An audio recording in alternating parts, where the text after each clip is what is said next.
They were talking about, man, these drivers are nervous because they care.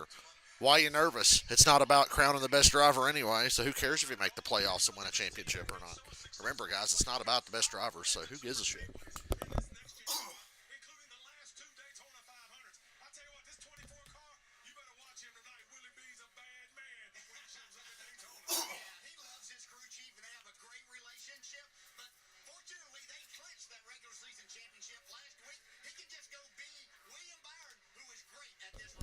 It's crew chiefless.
I remember Brad Daugherty was eating that big ass barbecue sandwich.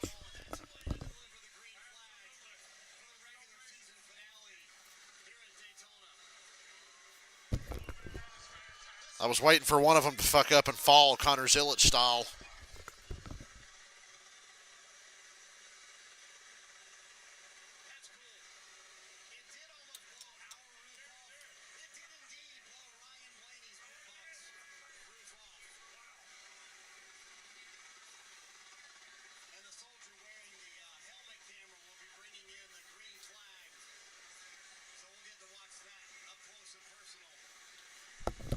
Well, can they hurry up and get the fuck on with it? Can we just get on with the race, please?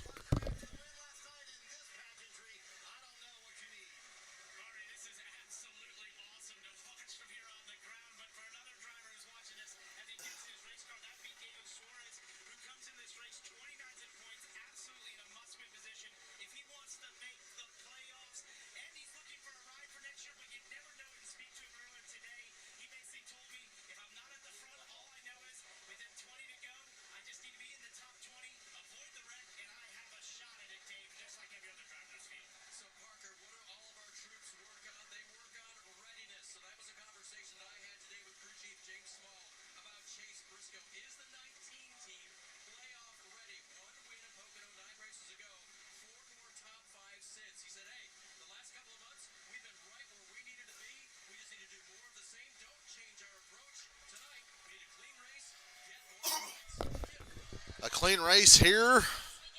Not a chance.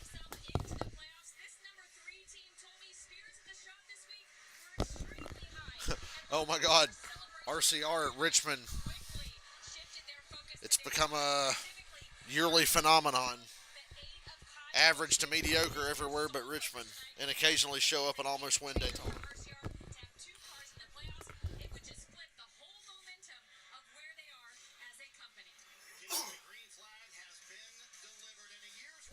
Well, I'm really glad that had to take so goddamn long to deliver a fucking green flag.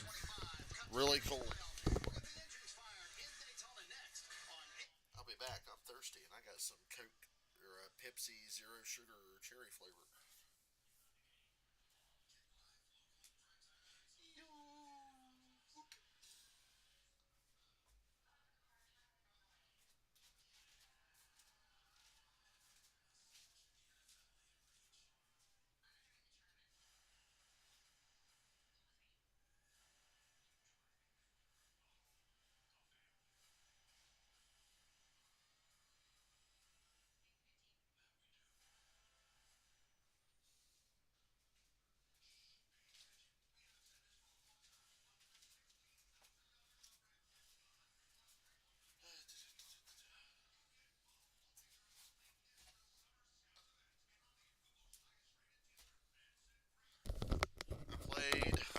lot of GTA 5M today, and then I was taking a break, and I had an alarm set for 7:15, so I wouldn't have missed the start of the race. But I was starting to get sleepy, so because I woke up early today after not sleeping very long. The sleep I had was pretty good. Boy, COVID still got me out of breath. Sleep I had was good. I just didn't sleep that long. Thank you for the like. The Daytona streams are usually still fairly popular on this channel.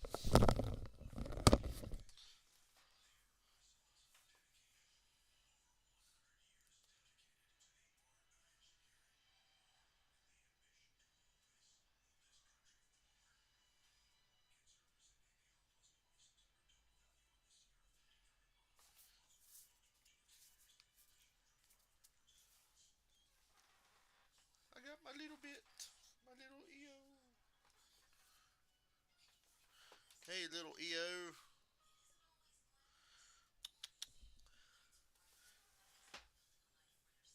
She's become a clingy little cat. She can't help herself.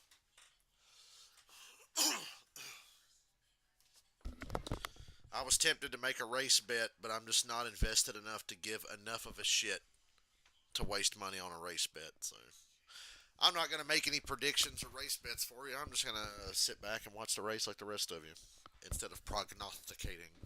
I love that word.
Ain't nobody's legacy on the line.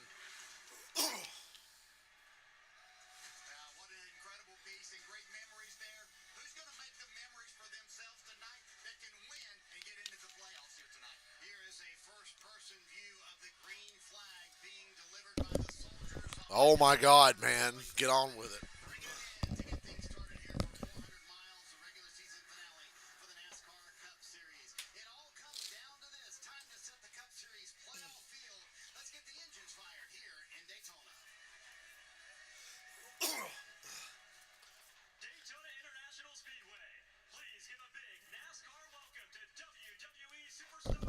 My man, Kevin Owens. We love Kevin Owens, man.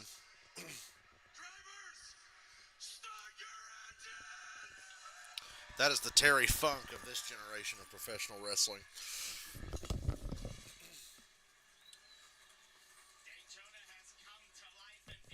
EO. Quit. EO.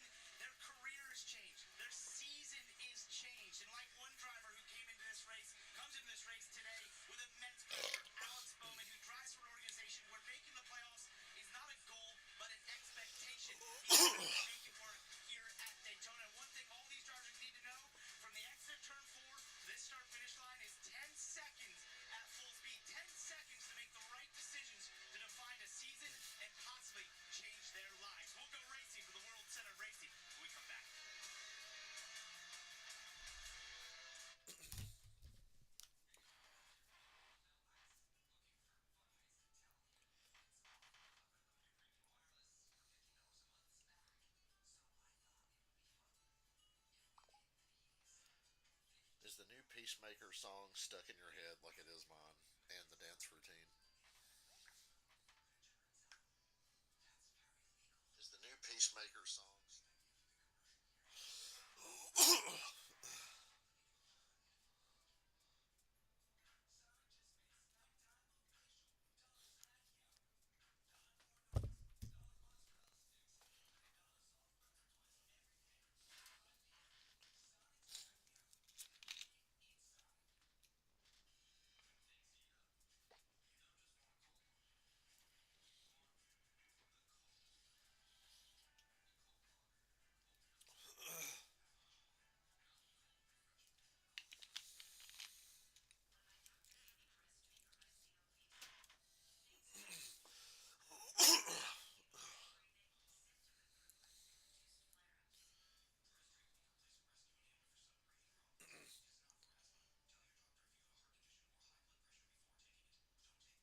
this copyright NBC.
I hope it's fun.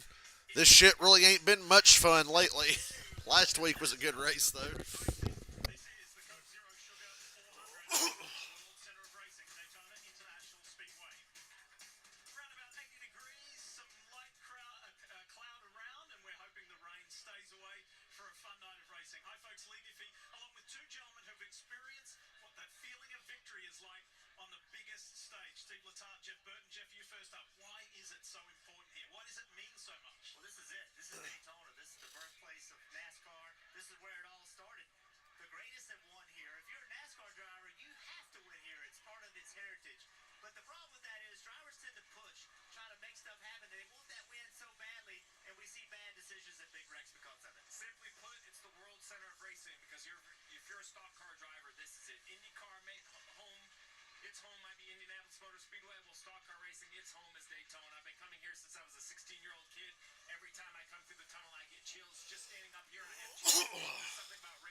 The first stage is only 35 laps, so at least one part of this race, fuel saving shit won't be like the story, I don't think.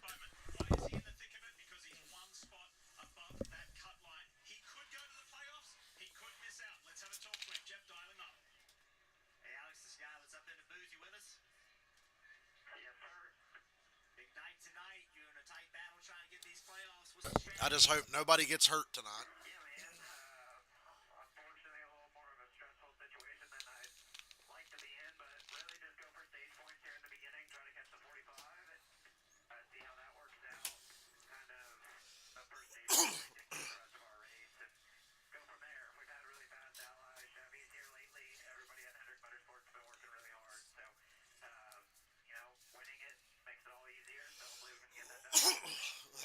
Fuck me.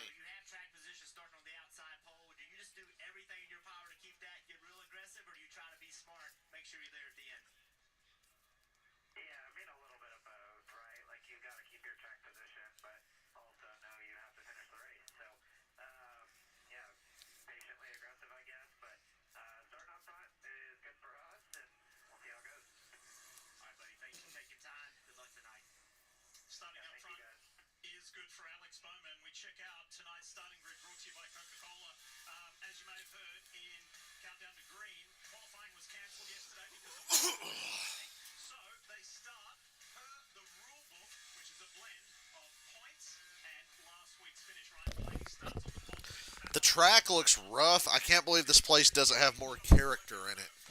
You think by now this track would be nice and worn out because it looks worn out, but it doesn't race that much different to me from when they repaved it 15 years ago. The aging process has been real slow.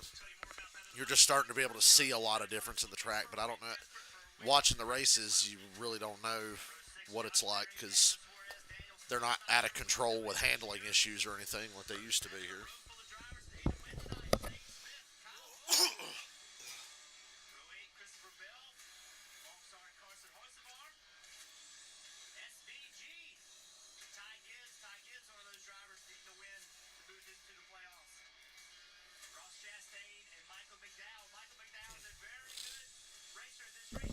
Ty Gibbs, the Justin Herbert of NASCAR.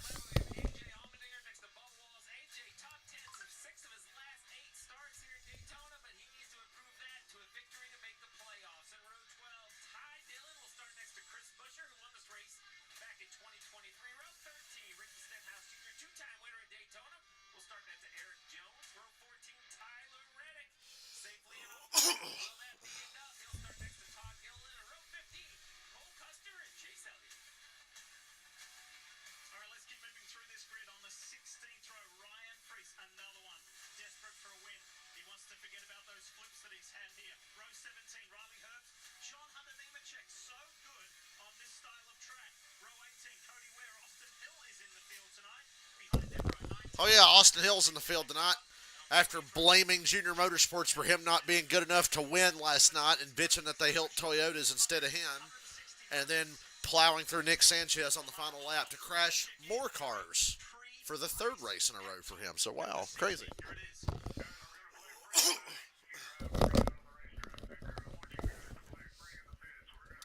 I don't know who to cheer for. There's a lot of guys I like. I really like Reddick. I like Bowman. They're obviously on the bubble. Outside the playoffs, I really love Ryan Preece and Chris Buescher and Kyle Busch. I'm mostly a neutral observer, depending on the situation.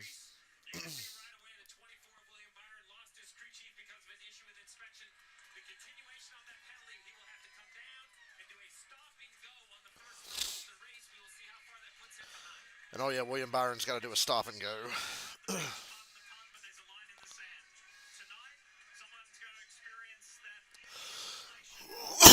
For a really pointlessly stupid inspection penalty. I don't know why you would do something so blatant to get you that penalized the week before the playoffs start. And yeah, anytime I can see Kevin Owens, I'm a happy man. I want to see Kevin Owens back in a wrestling ring in the future. Green or green. First stage is 35 laps, so fuel's not an issue, I don't think. It's Penske versus Hendrick. Qualifying was lightning to out, so the lineup is based on the formula. Just shake them up and throw them out there on the track with no qualifying, and let's race.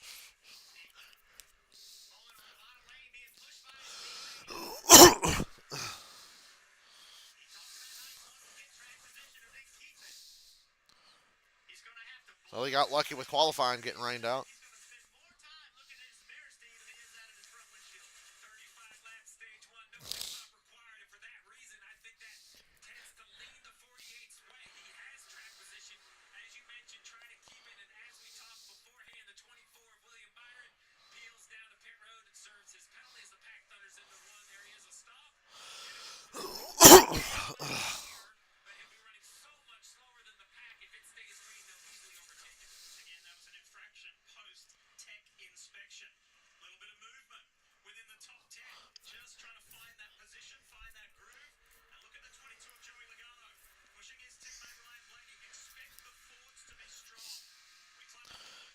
Can't wait to see that new flap on the car get put to the test. You say Kyle Busch flips. Surely it wouldn't happen to Ryan Preece again.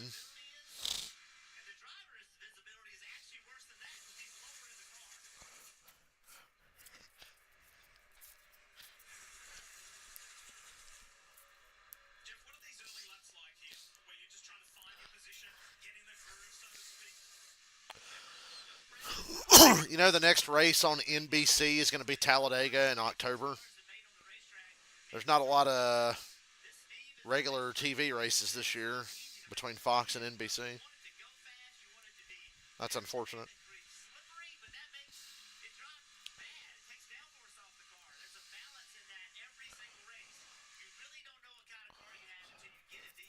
Blaney's driving the Advanced Auto Parts car, so I would expect it. Maybe we should, excuse me, put some money on Blaney to flip. As every time Blaney drives this fucking paint scheme, he just eats a goddamn wall from an angle you wouldn't believe. I was at the Atlanta race a couple months ago where that happened. I remember going, ooh, he hit hard. And then I said, goddamn, he's driving the Advanced Auto Parts scheme. Of course he did.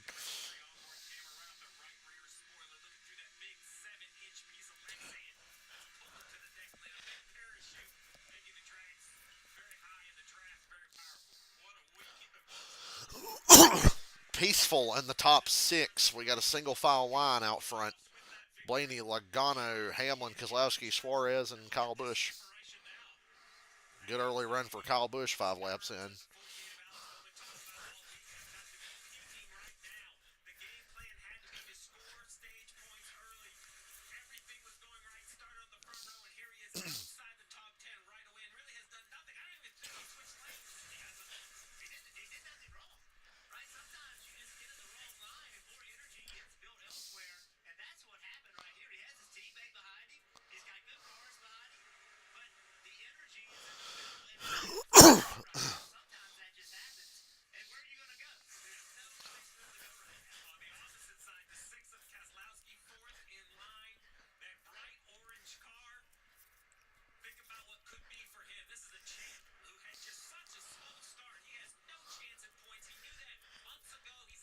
This is a really big crowd. I think they said this is the biggest crowd for the summer Daytona race in over 7 or 8 years.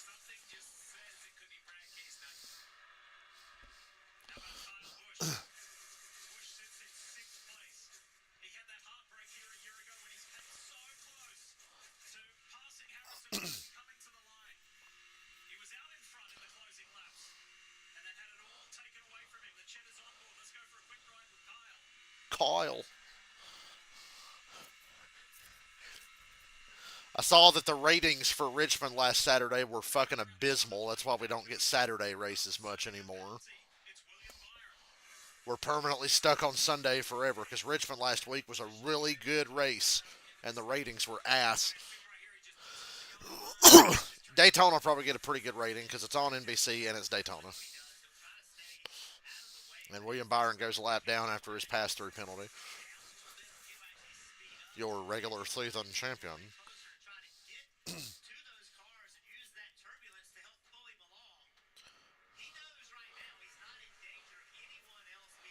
There's Ronald McGoddamn Donald in the 45.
What a move by Cindric.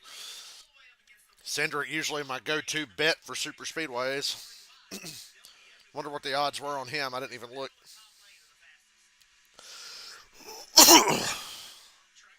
Oh, oh, three wide, three wide, three wide. Suarez makes a move on Kozlowski. It's going to pay off. That was a sketchy moment. As we go NASCAR nonstop.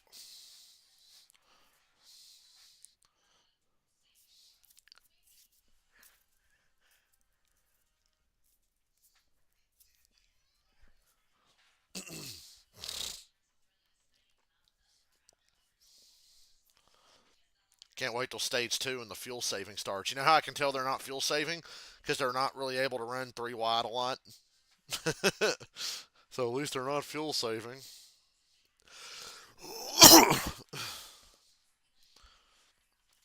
I really hope we come to the Daytona 500 with a different aero package, please. Engine and aero. Can't take this shit no more, man.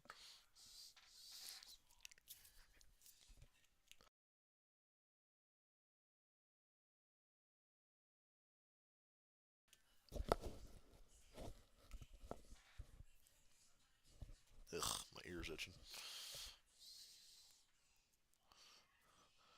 Don't want to jinx it, but the weather forecast looks really good tonight. I'm grateful for that after yesterday's clusterfuck.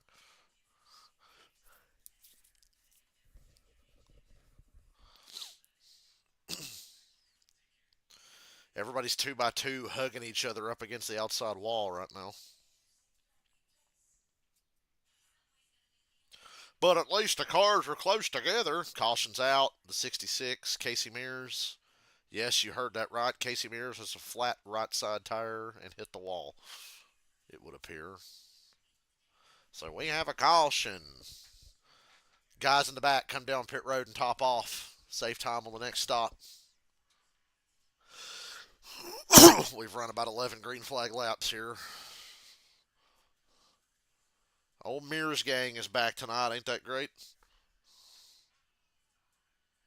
Yeah, he had a tire. Ooh, wow. Stenhouse got really lucky. Stenhouse and Byron, they were right behind Mears when his right front tire cut down.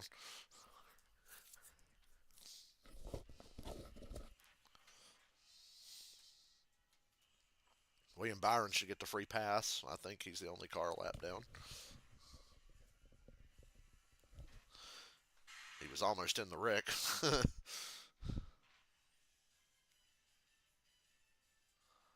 Show me an NFL commercial, NBC. Make me happy. We got less than 2 weeks to go. And I, for one, am excited. Shout out to me getting to mention Casey Mears on a live stream in the year 2025. The year of our Lord, 2025. I get to say Casey Mears' name during a cup race. Kamikaze just turned this shit off. Woohoo!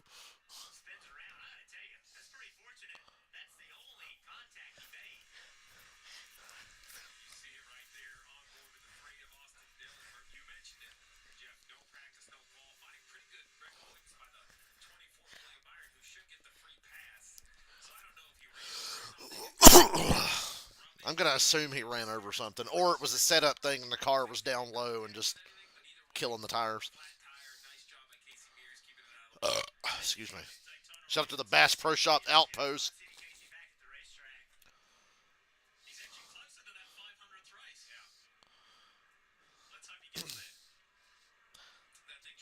I unironically would like to see more Casey Mears on my Saturdays and Sundays.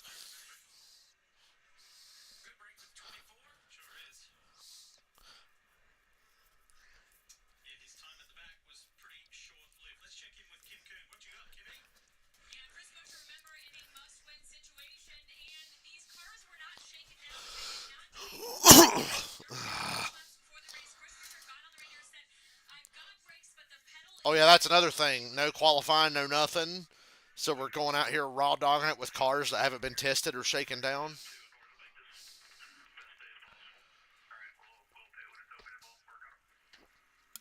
Busher needs help with his brakes. You don't use a lot of brake at Daytona, but he says his are a little too soft.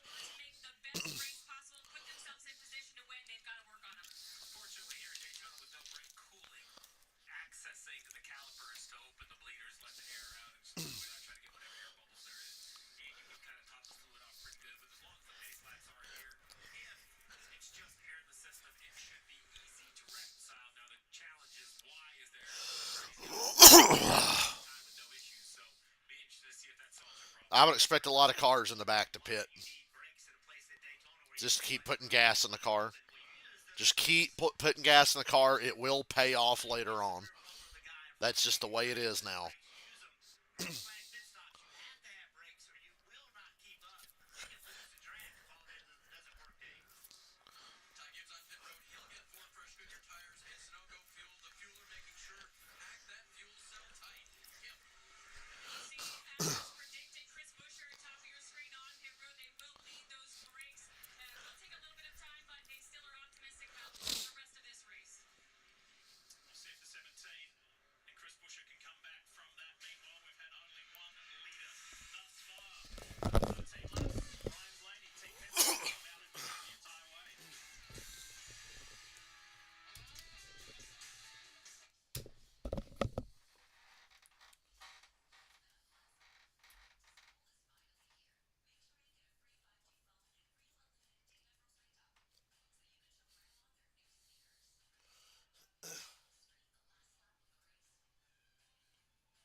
So now if you just pitted, race your way up to the front if you can, as close as you can get to the front. And then at the end of the stage, you'll have less time to wait on gas and hopefully stay up there or come out the leader. We'll see. 20 to go in the first stage now. Tell him, TJ. Blaney, Logano, and Brad up top.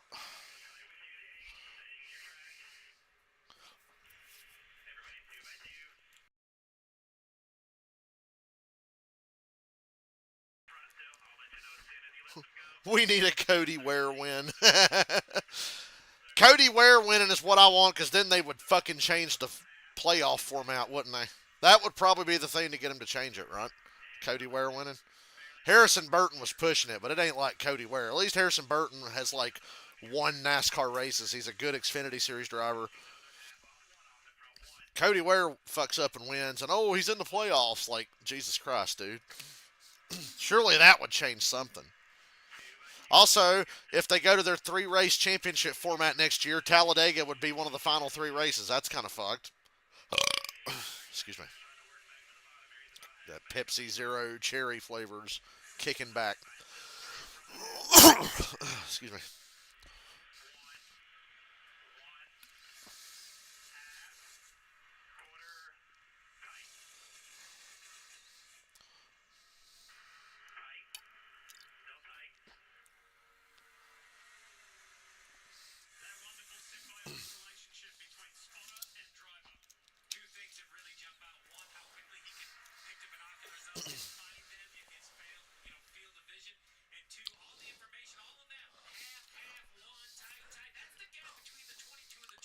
Suarez knows he's out of a job, but he can save this season.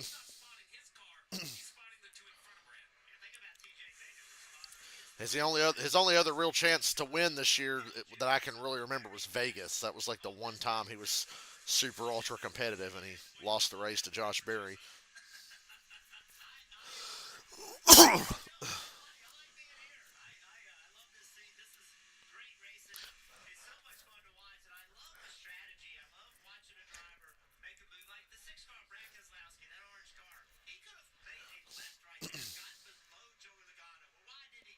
Oh, there goes to 34.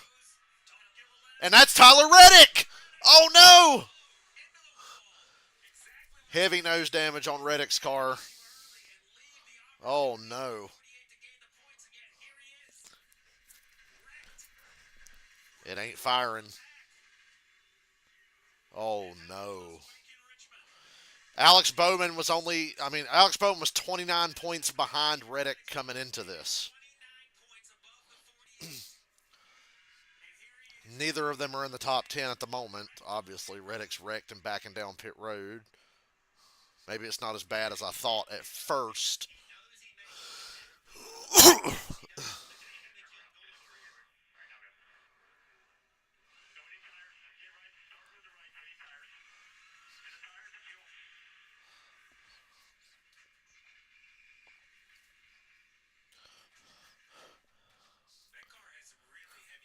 That's a lot of. He hit the nose pretty hard.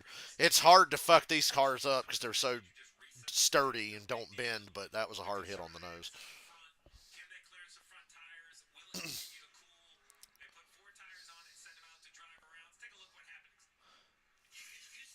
That thing is so low to the ground. Austin Hill was near this wreck. Is that a coincidence, or did the toddler just bust his ass? Ooh, Reddick washed up the track into the 34, so yeah, it was Reddick's fault. I think Gilliland gets away pretty clean, but Reddick just spirals and slams the inside wall.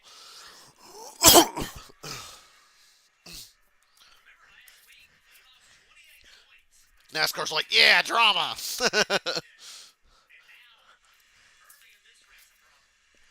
I thought there was no way Tyler Reddick could miss the playoffs. Now we're staring down the barrel of that being very possible. 2 weeks ago, I would have given it no chance. But then again, I didn't expect Austin Dillon to become Dale Earnhardt one day out of the year every year now at Richmond, and for Reddick to just perform so poorly at Richmond and then come here and fuck this up like this. 45 kind of washed up into him, I think. Nothing intentional.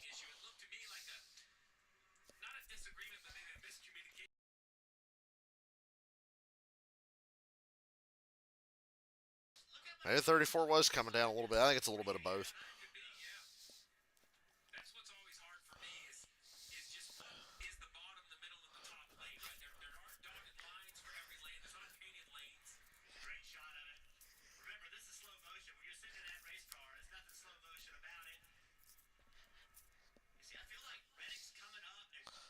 They both came together.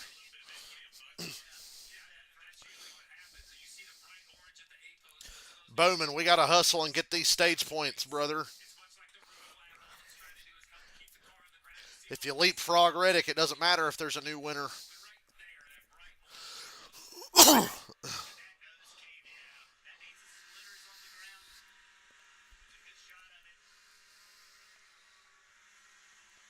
Ironically, right in front of Bowman.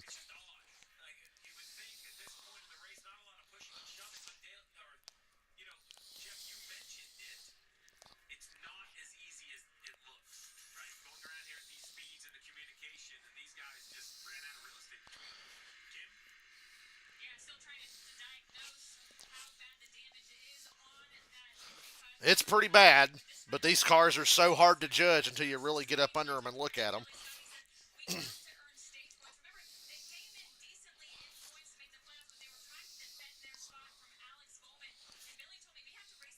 By the way, that paint scheme is terrifying.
Thanks a lot, Suarez.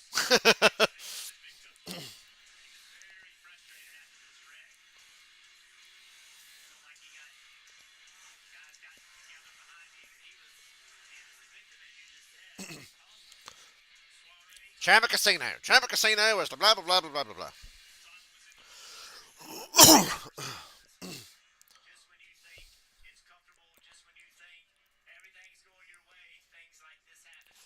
Chase Elliott's pitting. He didn't have track position, so bring it on down and dump some gas in it, boys.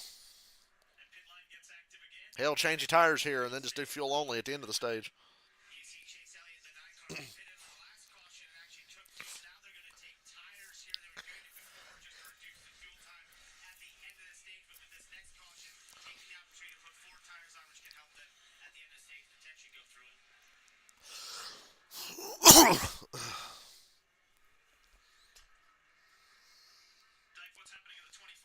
Excuse me. Once again, no practice, no qualifying, and we've got another car driver complaining about something in the car.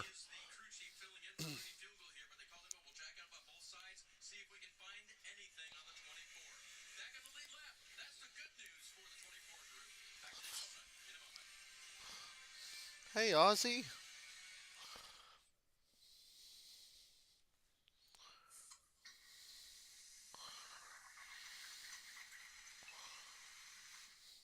I know, EO. He hopped up on the bed and didn't even say hey.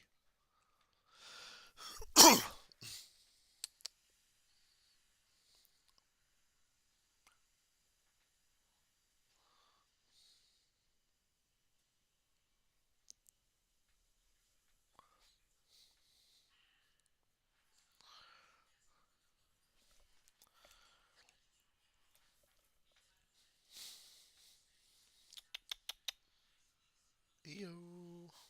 Mr. Ozzy.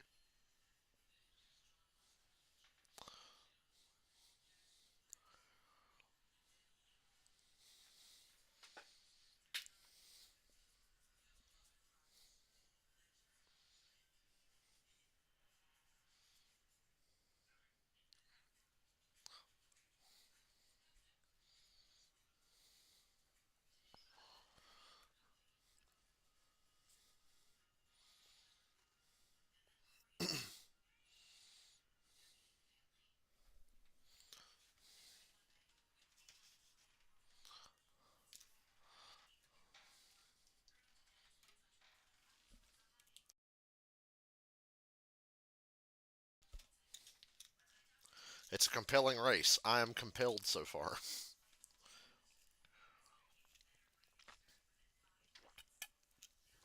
I'm not bored yet.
We going green.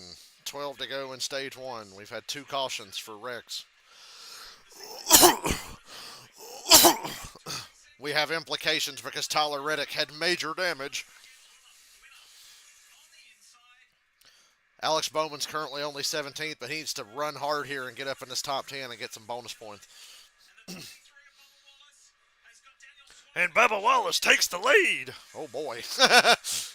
I thought he slung out too wide there and then Penske cars were going to get under him. That was an aggressive restart from Bubba. Ugly fucking paint scheme, though.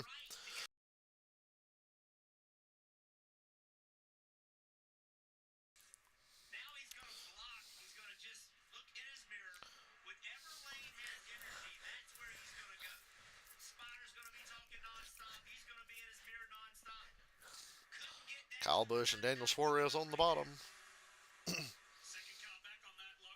Bubba's got to stay up in front of that line of Fords behind him.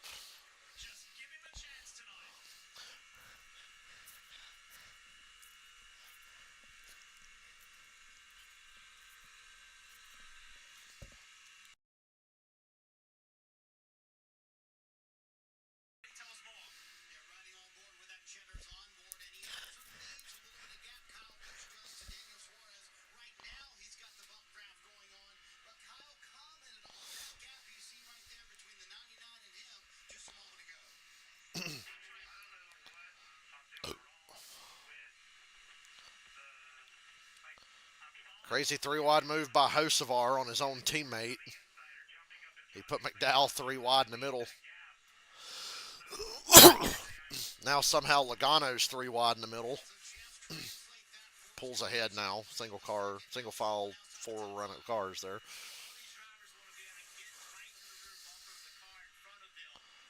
I can't talk today. I got COVID brain.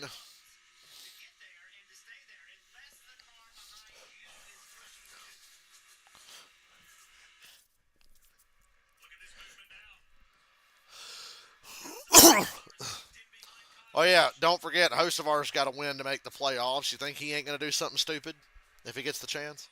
Oh, Joey, just stay where you are, buddy.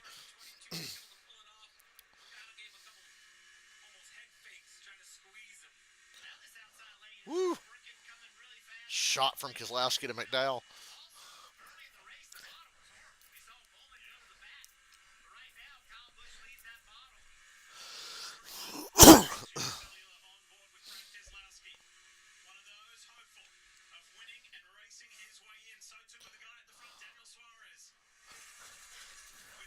We come to a Daytona race at the end of the regular season, and Bubba Wallace is not in jeopardy. Whoa, Blaney just put him in jeopardy there. Jeez. Woo! Oh, Joey, the way some of these cars are washing up off turn four. Bubba, Carlo, no! Well, there goes Kyle Busch. There goes Alex Bowman. There goes Bubba Wallace. There goes Denny Hamlin. Ugh. Austin Cindric. Ricky Stenhouse. Riley Herbst. Bubba, why? That's like half the field. That was Bubba's fault. He's never going to hear the end of that. Well, Kyle Busch is fucked. Damn, Bubba!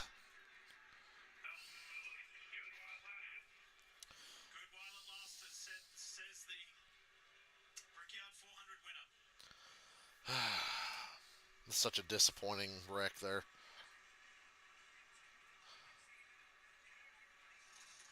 Cindric's car. I don't know why Cindric. Don't you ain't driving away from that. Bowman's barely driving away. Yeah, Bowman's not driving away. That thing's fucked. I think Reddick's actually in better shape than Bowman now.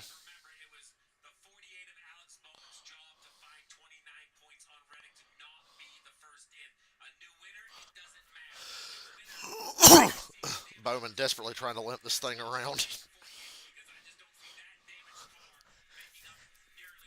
This caution's going to be a long caution, and then you're going to get a stage caution. Hopefully, Reddick and his guys can keep working on that car because the 48's done.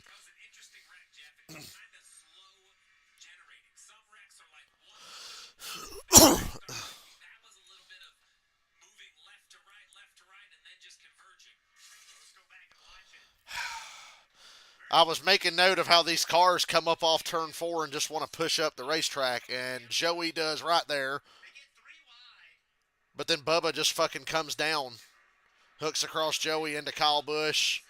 Hocevar just barely missed that, I think. Joey made it through, of course.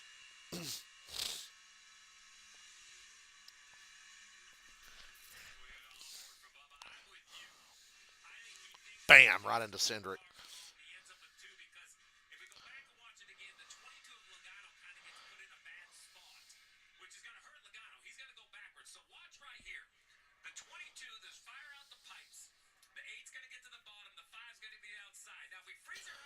Joey stays off the 23. Then 23 just comes down.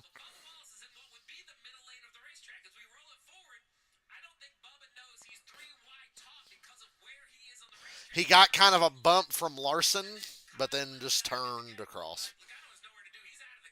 Oh, Hocevar.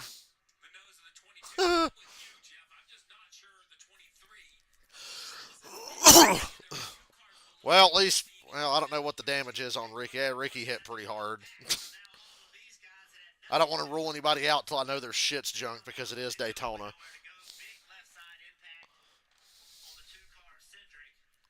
least Ricky Stenhouse probably ain't going to fluke into a playoff run there.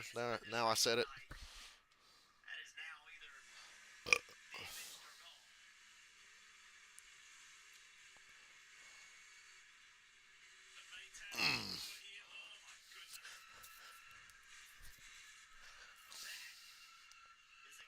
That's a race ender there to get hit that hard.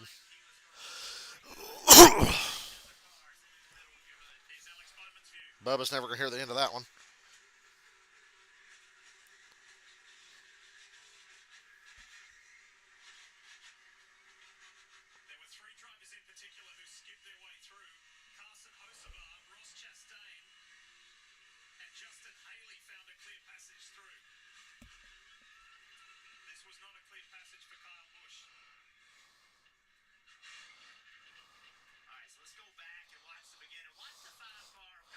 Ugly start to this race.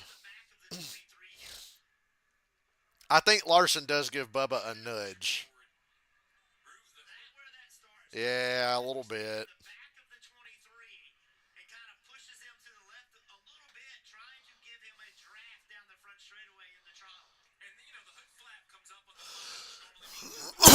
Kyle Larson committed terrorism.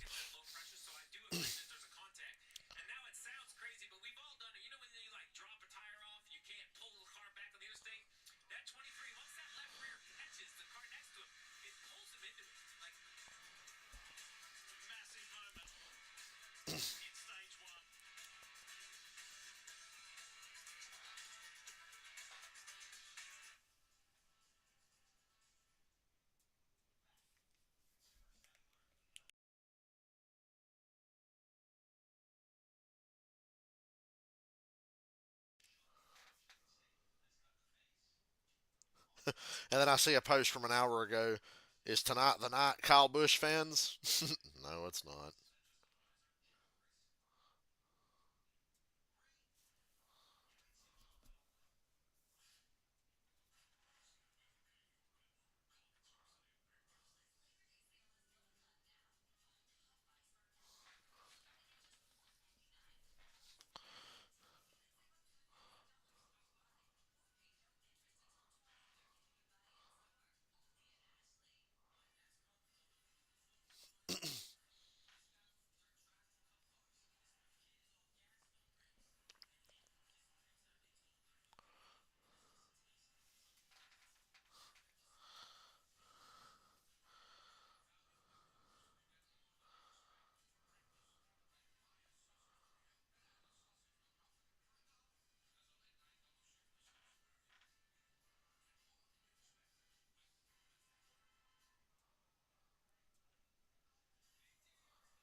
Social media is going to be a fun place tonight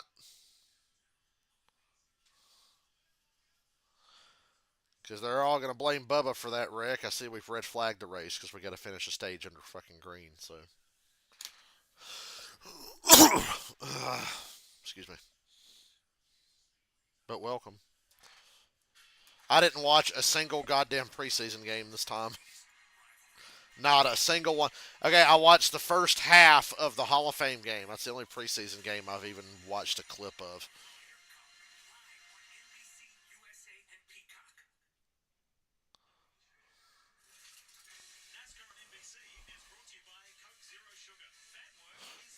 It's a bad day for 2311 Racing.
Shout out to Benny Parsons. Man, oh man.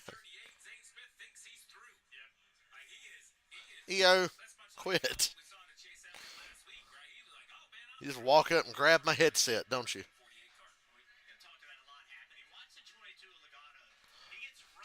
Red flag because Bubba just kind of kept coming down after he got a bad bump from Kyle Larson. Took out a lot of good cars.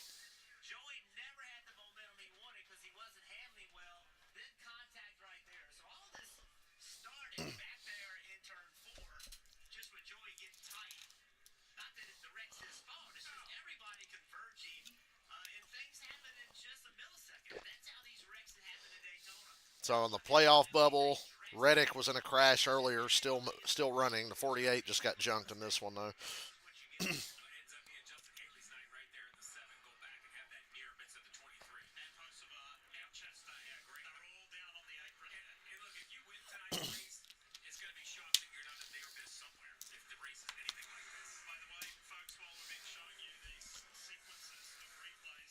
That last hit on the 48 is what did him in. Excuse me.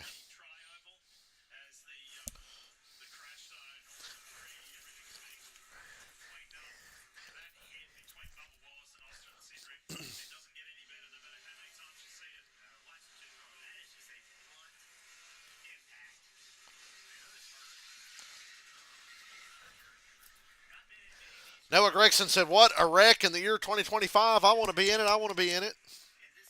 Cindric junked. Gregson with damage. Kyle Busch junked. Hamlin with damage. Logano gets away clean. Bubba junked. Austin Hill mostly gets away clean. Herbst with damage. Zane Smith with damage. Stenhouse with damage. Bowman's crashed. Hocevar got through.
Ah, a little.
I see Gregson's out of the race. That puts a smile on my face.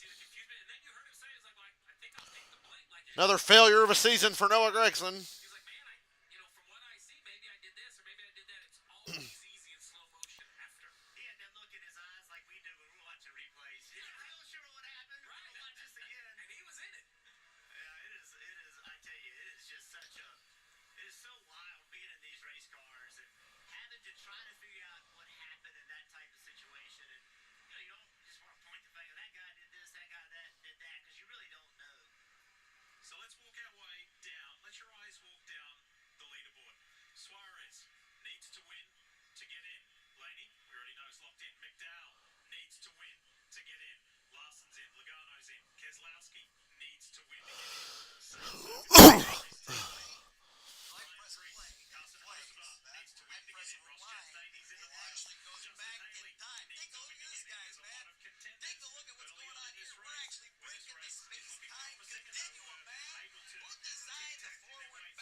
How am I feeling? I feel good. I don't know why I'm coughing. Every now and then I get a little shortness of breath. I think that's just like after effect of COVID, but I feel completely normal. Played a lot of GTA 5M today.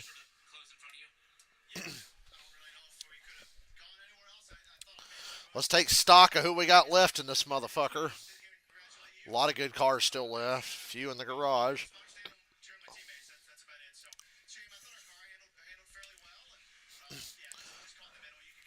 He's caught in the middle, just like the way you've always been. Bang! God, that hit on Cindric. Rough, man. I can't believe Blaney didn't get caught up in this. He's driving the advanced auto parts scheme. He always gets fucking destroyed in that car. I mentioned that earlier, but Blaney was in front of that wreck. Look how close Zane Smith was to getting just destroyed there by Bubba.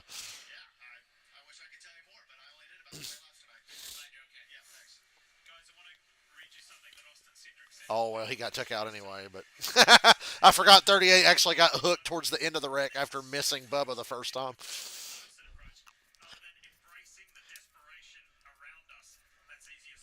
Well, we've got Suarez, Blaney, Larson, McDowell, Logano, Hocevar, Keselowski, Chastain, Priest, Justin Haley, the top 10. Outside the top 10, we got Briscoe, Elliott, Gilliland, Cody Ware, Ty Dillon, Christopher Bell, Josh Berry, Edge Allmendinger, Ty Gibbs, and Shane Van Gisbergen. Reddick's car on pit road from his earlier wreck. Like I said, these long cautions here for this wreck and then the stage end should be very helpful to them. 48's in the garage. I just don't see any hope of getting that thing fixed, but I've been wrong before.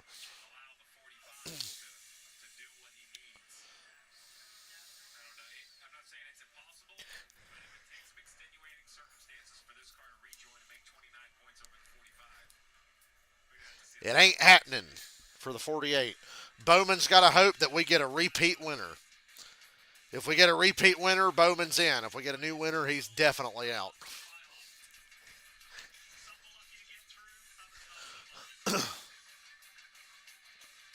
Daytona. He weaved, but then he got fucked anyway. But that near miss at the start of the wreck, I'm sure they were feeling good. Like, yeah, we made it. And then he gets hooked on the way out.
Excuse me.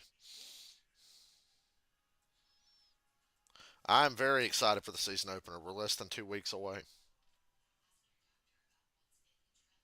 Just remember, we get a Thursday night game and a Friday night game the first week. It's the Thursday night game is Dallas at Philly, and then there's a Friday game where the Chargers play the Chiefs in Brazil. So we're eating good week after this, and then we're off to the fucking races.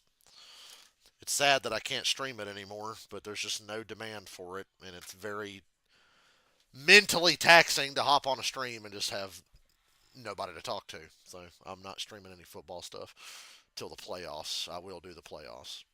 I feel like that's a tradition worth keeping alive.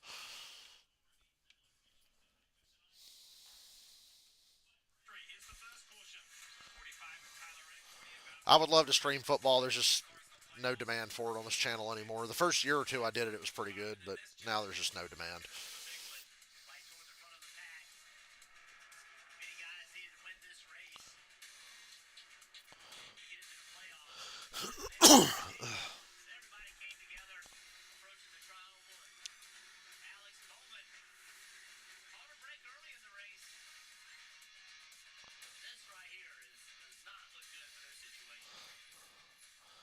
Good God, how long is this caution? Suarez is pitting. He don't give a fuck about stage points. He's here to win. Pit now and then stay out at the end of the stage because there are still a few cars, a number of cars that have not pitted in this race at all yet. So I'll miss doing the football streams, but I know if I get on, it'll just suck. I just got to remember what it's like every time I try to stream football, where it's even worse than what my NASCAR streams have become.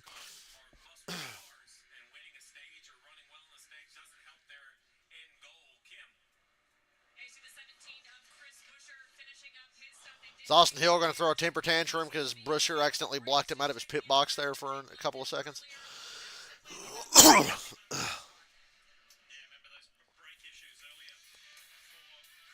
Fuck it, let's go to commercial again.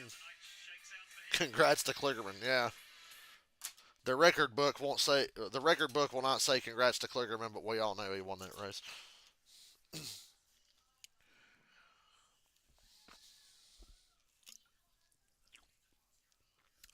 I'm sure there will be temptation on my part to stream the Eagles Cowboys kickoff game, but I refuse. I'm boycotting my own channel for being so fucking dead.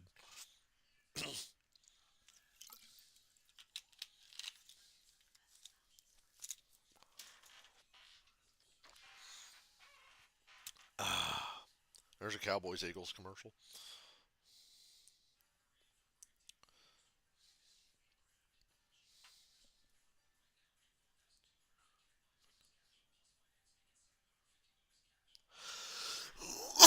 Should have won the Roval. Should have won the Daytona truck race this year.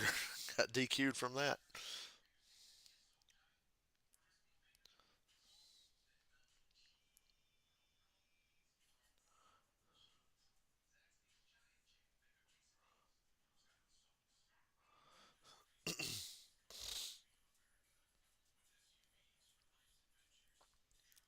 Bubba Wallace says, I hear it's National Blame Bubba Day. He said that to Matt Weaver after the wreck just now.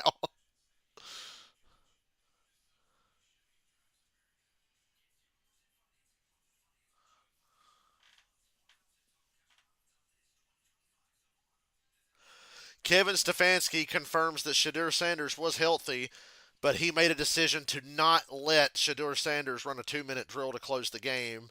He went with Tyler Huntley instead, and then it says Tyler Huntley will not even be on the 53-man roster after Tuesday. I would bet on that. I would bet he would not make the roster. If you need more proof of what Stefanski thinks of Shadur Sanders, that's it right there.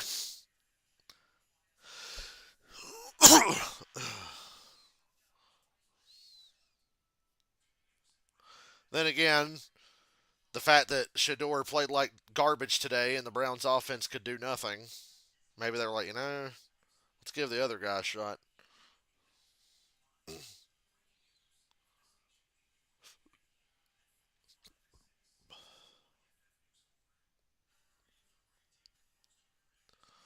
Somebody said, oh no, Shador Kaepernick.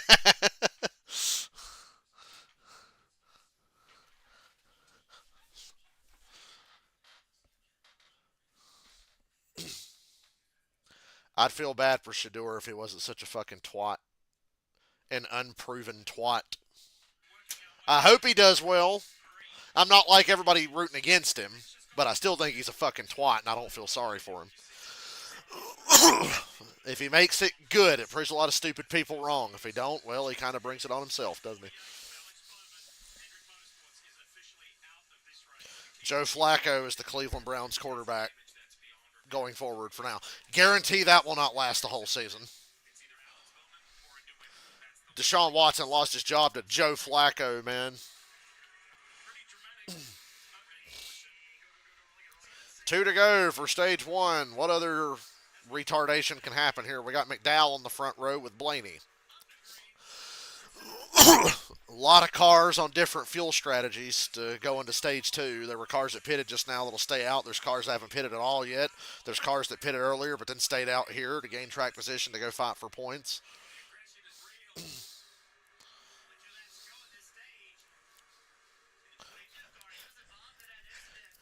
Blaney, Larson, Chastain up top. Strong shove. Logano is one of the great pushers in the draft.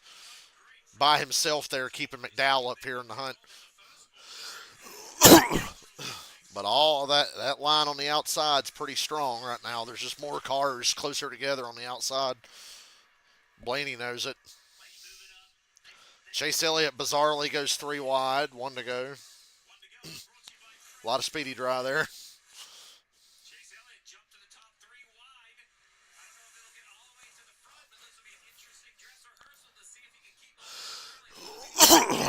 Fuck.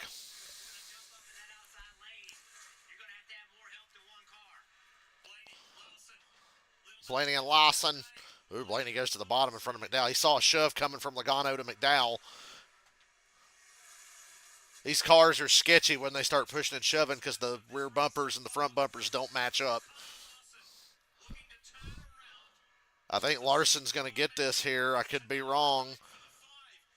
Well, yes, Larson will win the stage. That's a playoff point.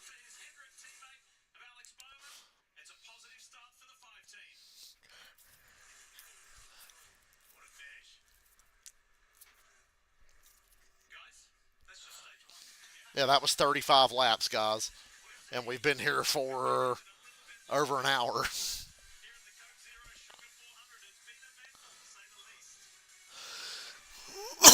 Now, are you ready for maximum fuel saving and a lengthy stage number 2? I'm sure you guys are just fucking psyched about it like I am.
Kyle Larson's really good at winning stages on super speedways.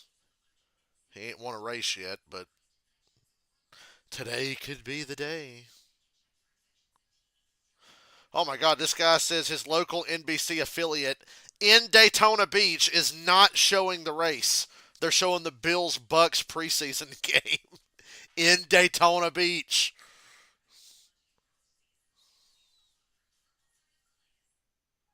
I like what this guy said. I can agree with this. He said, Bubba just reinforced how stupid the playoffs are. Rex with the whole field and then says, oh, well, doesn't matter. We're locked in the playoffs. It's all good. Literally, man.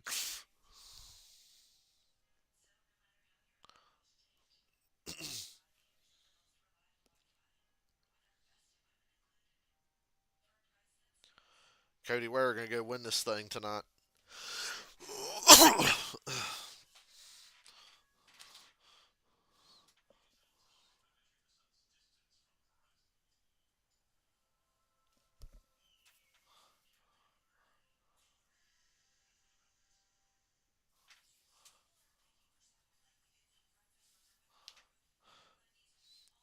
Hey, you know what my favorite part of season 2 of Peacemaker is? It's getting to see Isabella Merced or whatever her name is, who plays Hot Girl and played Dina on the Last of Us show. Get to see her a lot on Peacemaker because she's in the new season.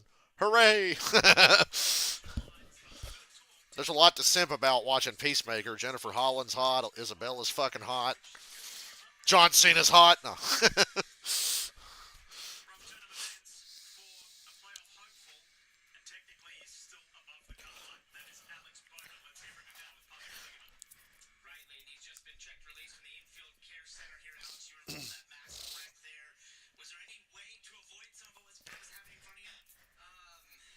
Not really.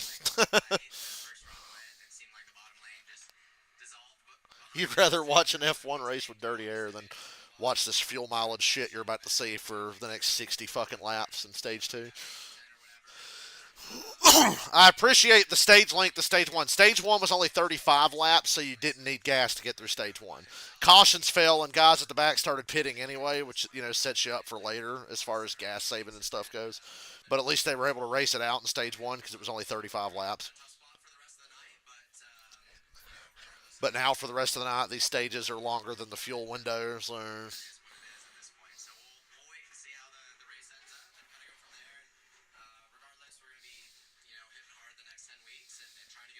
I think Peacemaker might be my favorite TV show. Period. I loved season one so much, and I'm so glad season two started. It just pains me to have to wait 7 days between episodes. After just binging the new season of King of the Hill, I really hate having to wait week to week to watch Peacemaker. After waiting 3 years for a new season, 3.5 years for a new season. I think Peacemaker's like my favorite show. Period. It makes me so happy. James Gunn is fucking god to me, man. Hey, Chastain's gonna stay out. We're gonna have a handful of cars stay out, right? Cody Shane Ware's gonna stay out.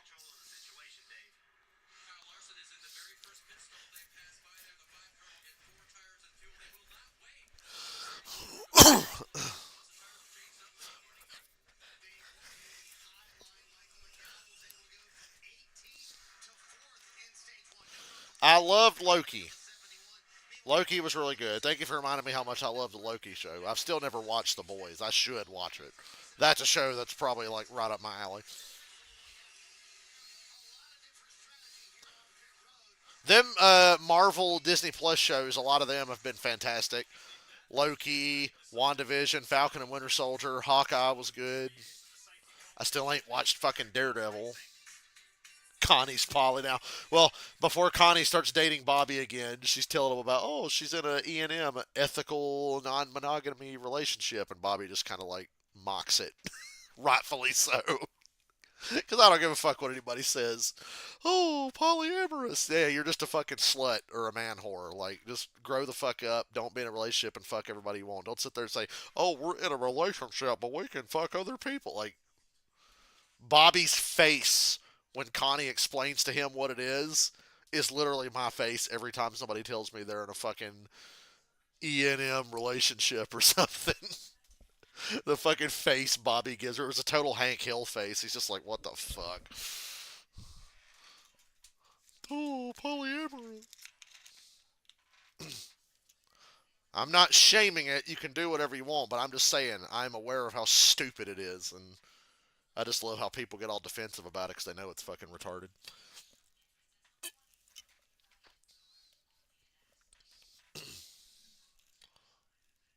You just mind your own business. Same here. Reminds me of that Dave Chappelle joke where he says, "It's okay to be wrong," and then he goes, "I was wrong at an orgy once." No, I think he says, "No, I was right at an orgy once, but nobody listened to me." He said, "I walked in the room and I just looked around and I said, ew."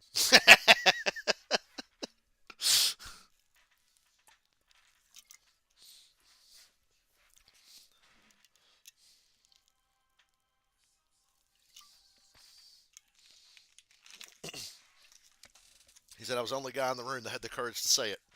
Ew.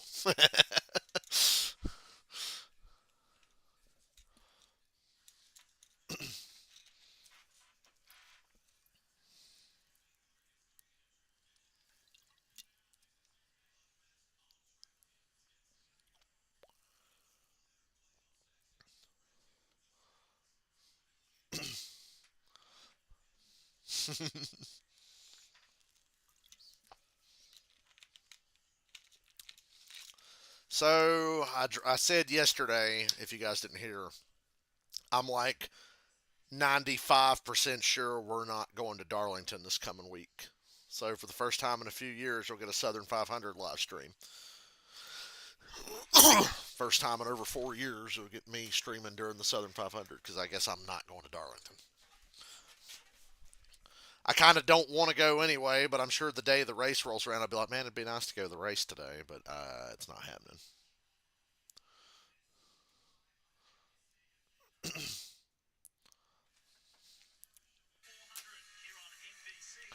I'm just going to sit on my money and keep my head down until the Kiss in Las Vegas thing in November. Because I'm not going to Darlington. I'm pretty sure we're not going to the Vegas race either. I'm like fairly certain that ain't happening now, and that's okay. The only races left that I have a chance that I think I might be going to is the Roval and maybe Martinsville at the end of the year. I might say fuck it and go to the Roval. The Cock Box. Brad Darty and Dale Jarrett on the Cock Box. Aussie boy. Little EO laying on my bed.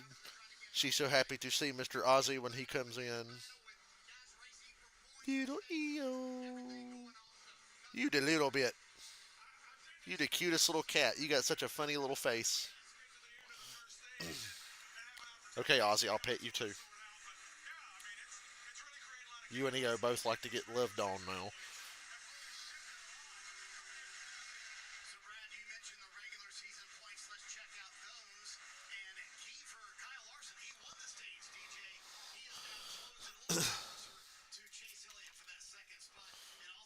Oh, Cody Ware on the front row, baby.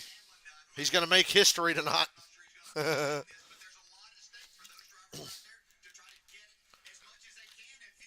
Man, second through sixth in points is crazy tight.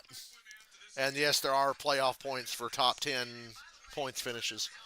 15 for the regular season champion, 10 for second place, 8 for third, and then down by 1 point per position.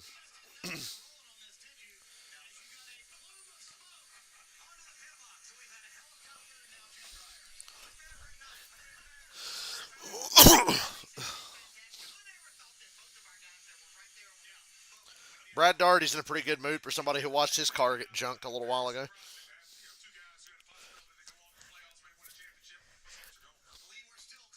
If you're Alex Bowman, you're sick to your stomach looking at that top 10. Eric Jones, Busher, Ty Dillon, AJ Allmendinger, Nemechek, Suarez, Keselowski, Cody Ware. You thought Jeff Burton was Boyer. He's nowhere near as annoying as Boyer.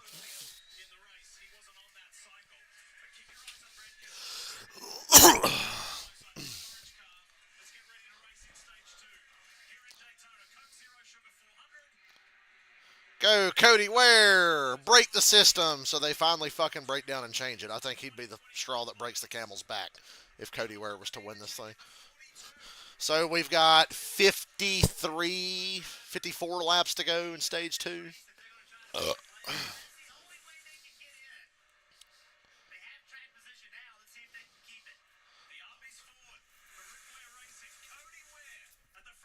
Got a lot of cars loaded up on fuel, but you're still going to want to save as much as you can, shorten your pit stop later on. It just works that way. Them early cautions helped mitigate a lot of that bullshit and the stage one stage length being short.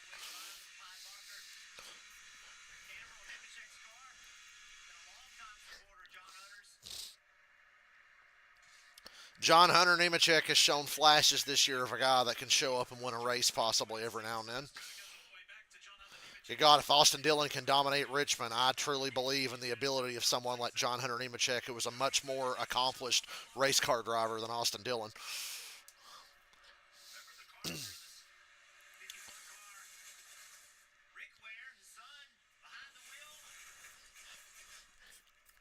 Whoa, a little bump from Keselowski there, unsettled Cody Ware. Jamocha shake. That big milkshake on the back of the car would make me thirsty. I'd be like, get me away from this 51.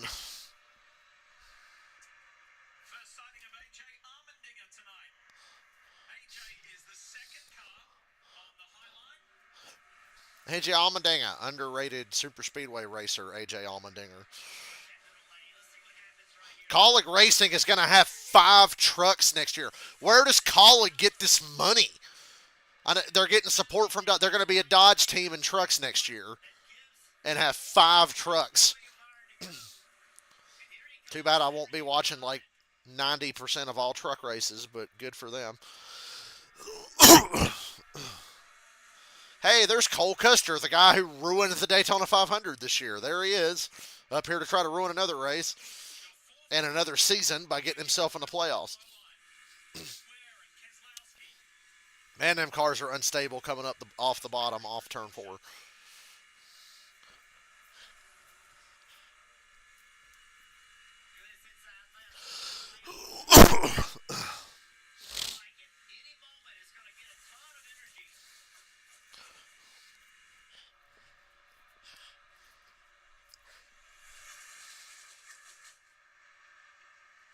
Five truck check for money laundering.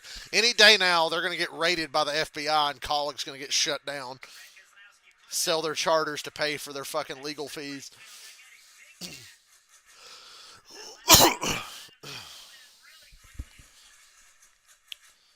What an eclectic group we have at the front here.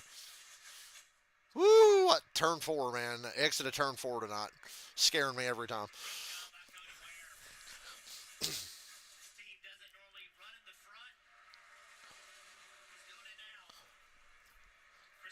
So Atlanta is still by far the best super speedway track by a wide margin. Daytona second, and then Talladega a distant third. Because Daytona at times looks like decent. It's Talladega that fucking sucks ass with this current car and package. Atlanta's great. Daytona's aight, but not great. But it's aight.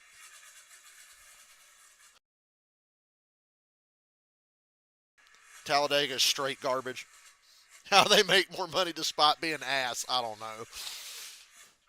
Getting a car in the playoffs would be a big check. That'd be a big difference in pay at the end of the year. And they got Ty Dillon in the top five right now. And AJ Allmendinger's a contender tonight.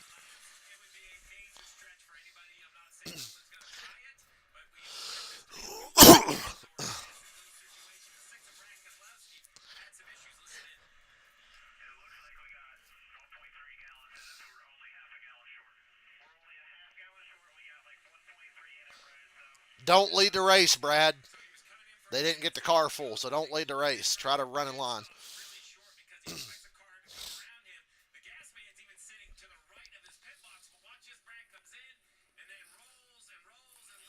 Oh my God! Wow! Fucking gas man just trucked through that guy. He got dragged by Brad straight into him. That was rough, brother. How was that not a penalty on Brad, though? Was that not pitting outside the box?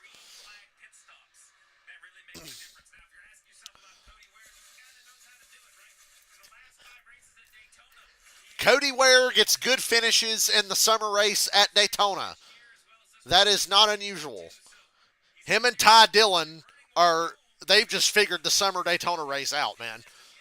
Every year, Ty Dillon and Cody Ware are a threat at the summer Daytona race. Not at Talladega, not at the Daytona 500, not at Atlanta, but the Daytona summer race. Cody Ware and Ty Dillon fucking show up.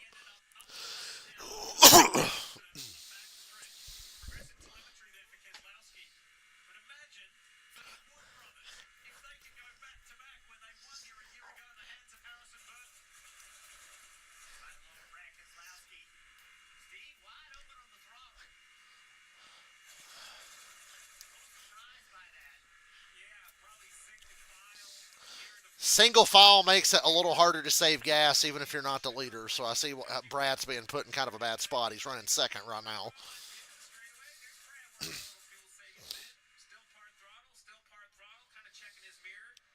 Tyler Reddick is the second car on the inside line, by the way.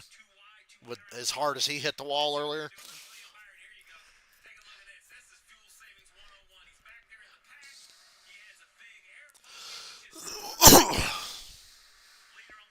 Excuse me.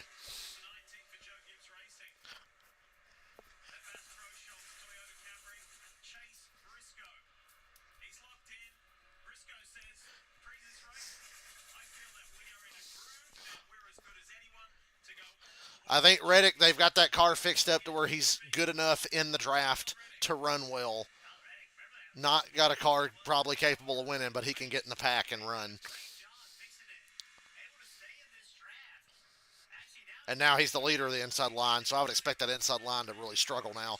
Briscoe took a place up in the top in front of Eric Jones. Who's driving a great Richard Petty throwback. It's a Richard Petty throwback you don't see a lot of. But it's that got the day glow orange, red color and the fucking Petty blue on it. Looks badass. Yay, we're talking about fuel mileage.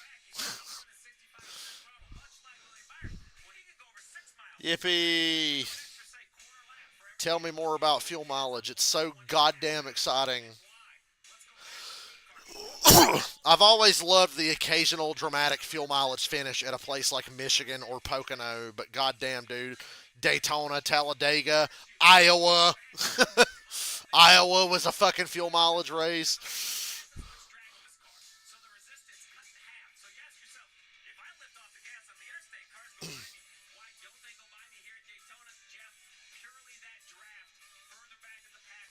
And that, kids, is how air works.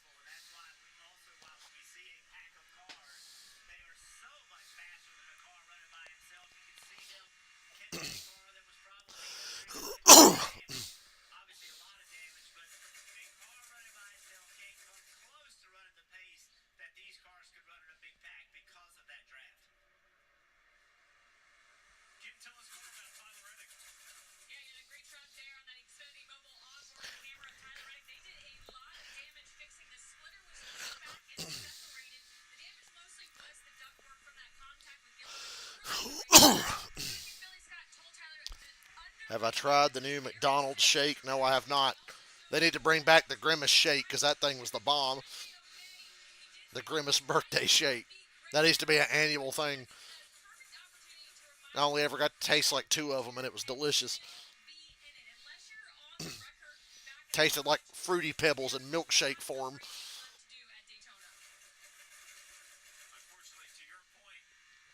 Never forget the legend of the Grimace shake.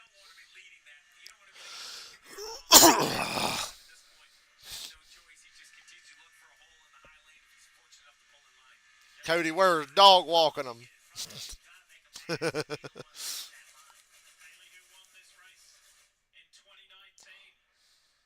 Remember when Justin Haley won this race? I wish I'd have been streaming back then. That was the year before I started streaming. I had already thought of the idea to stream and hadn't started it yet when that race happened. All right, I'm gonna scroll on my phone because everybody's just riding in a line saving gas, and that's not that fun to watch. So, choo choo, choo choo.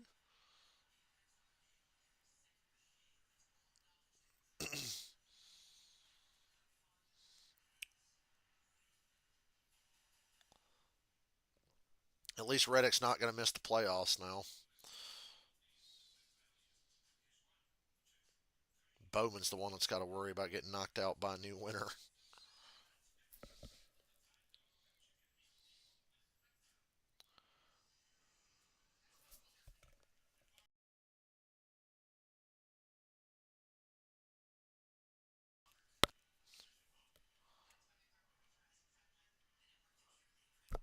Eliminated from playoff contention: Ricky Stenhouse Jr., Kyle Busch, Riley Herbst, and Noah Gragson.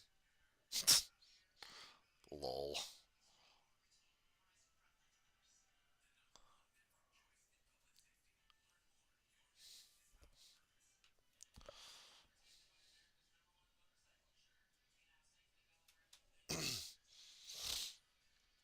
Oh, the inside line has arrived. Okay, they're side by side again. I guess I better pay attention. Ty Dillon's leading the charge.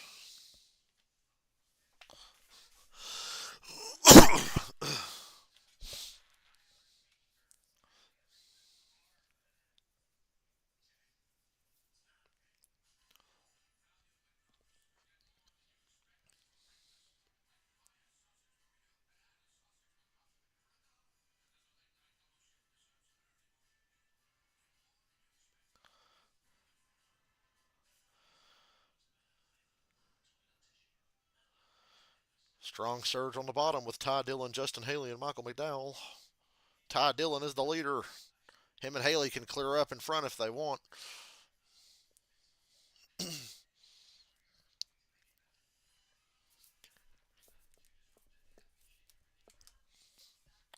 Catching the ghost of another lapped car there. Oh, that's Austin Hill. Get fucked 2 days in a row, Austin Hill, you bum. Way to wreck everybody on the last lap last night because you weren't going to win.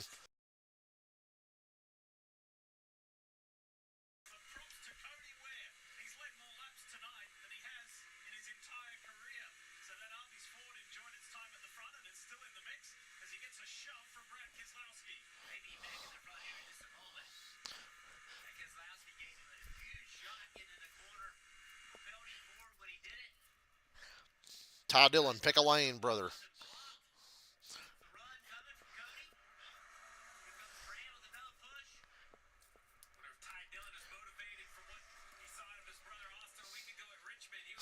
We gonna get Dillon brothers back to back. What a timeline that would be to live in.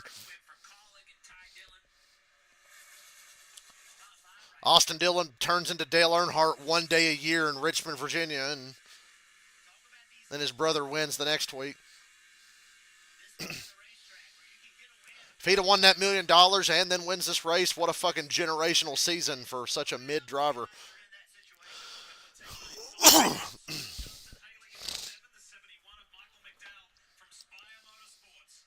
Spire.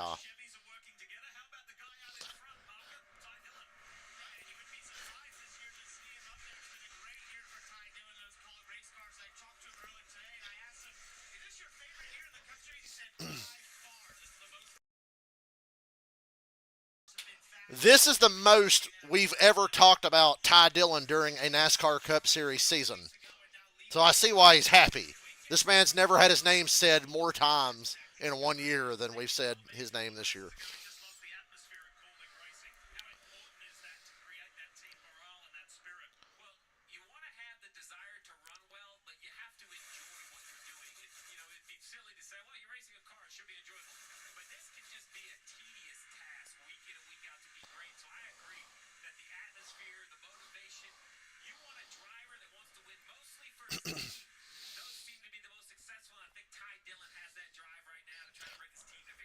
Ty Dillon has done enough to keep this ride for at least another year or two.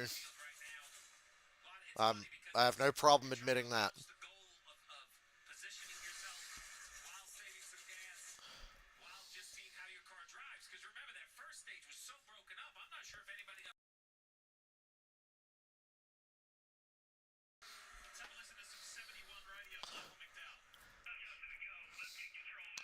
McDowell's telling Justin Haley to go, go, go. We got to get control of this thing. Got to get the Spire cars out front if they can.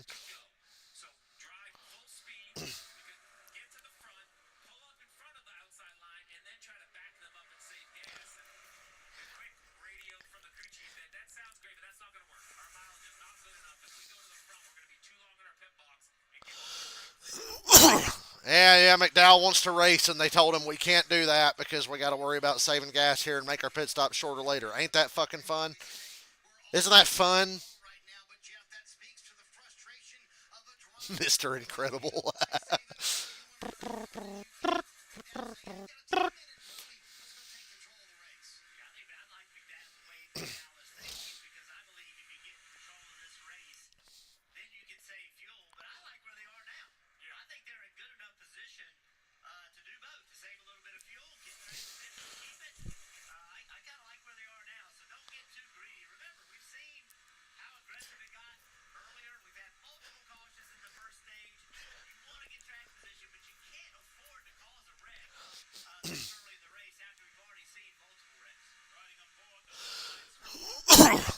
Little bots are so fucking underrated.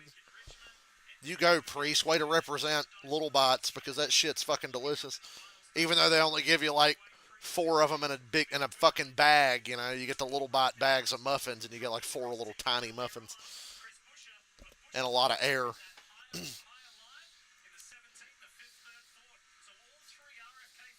But Little Bots are fucking goated. I love seeing a sponsor I can relate to. That's rare in NASCAR these days. Everybody always drives some kind of weird fucking tech company car that you've never heard of. But here's the 60 car with Little Bots.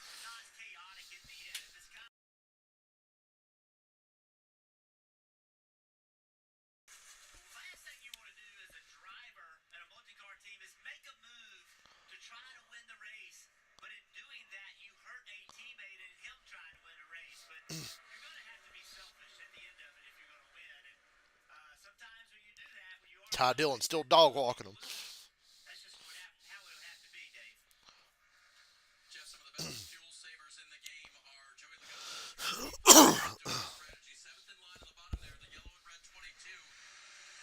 Yeah, I used to work at Dollar General. Don't remind me. I still have dreams about working there. It's so weird. And then I wake up and I'm just so grateful that it was just a dream. Dead serious, dude. I dream about it all the time. They're not like bad dreams. It's just in my dream. I just so happen to still work there or something, you know. And like I said, the relief when I wake up and I go, oh, oh, thank God. I love muffins. I'm like Dexter's father on Dexter's Laboratory when it comes to fucking muffins. Cody Ware trying to cause a goddamn wreck. Easy there, fella. 3 wide now. I think you've got a mixed bag of guys saving gas and people charging from the back to have more gas and want to get to the front and establish themselves at the front. So now you've got 3 wide racing.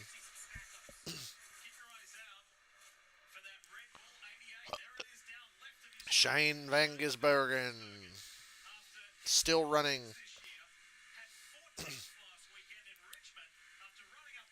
A career best oval finish last week, a 14th. He also finished 14th at Charlotte this year. And goddamn, here he is, pushing Chastain and Priest out front. Remember, Priest is a must-win.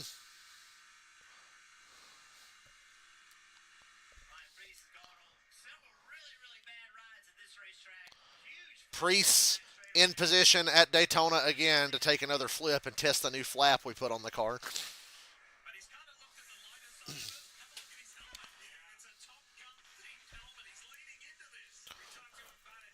Van Gisbergen and Chastain running 1-2 right now.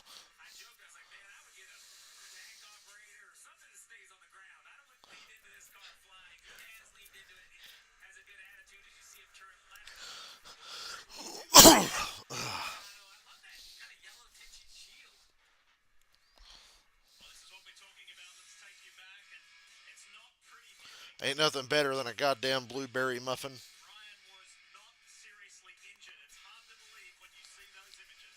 Hell, chocolate chip muffin, but I like berry flavored muffins. Banana nut muffins are good. Anything that has banana flavor in it's fucking awesome.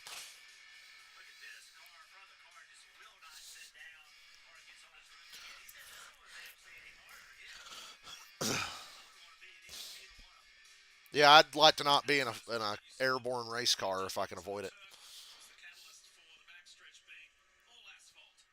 I love when they show the backstretch of Daytona and you can see the lake. Makes it look really cool.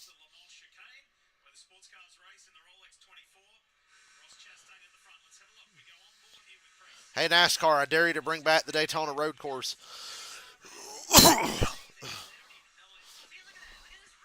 You hate bananas. What's wrong with you? See, this is the future the woke liberal agenda wants. No bananas. I'm kidding. I thought liberals would love bananas. They're all phallic looking and shaped like wieners. No.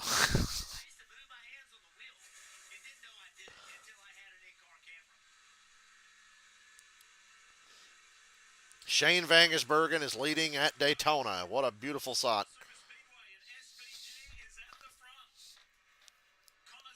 Oh, I'd love to see Shane win this race. Going to the playoffs with 5 wins. You can't say you can't win on an oval now. That'd be so damn funny. It's the texture. I do admit, as an enjoyer of bananas, the textures of bananas are kind of fucking weird. Like, why are they solid but mushy at the same time? It's kind of strange. Tastes fucking great, though. I like banana sandwiches, banana pudding, banana shrimp gumbo, shrimp cocktail, shrimp sandwich. I guess that's about it.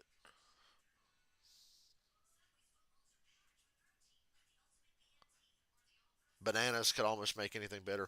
I get a every now and then I get a banana pudding milkshake from Cookout. I usually get that orange push pop one because it tastes like creamsicle, but last week I was getting them banana pudding milkshakes.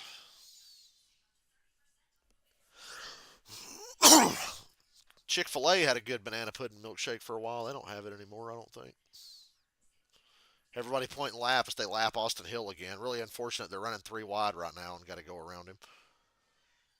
Austin Hill ain't caused a wreck in a cup race yet. He's got his chance. Oh, foiled again.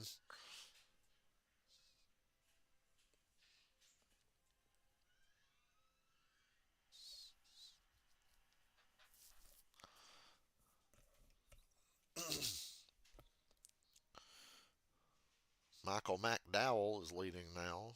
Chastain slots up behind him and in front of Logano and Keselowski.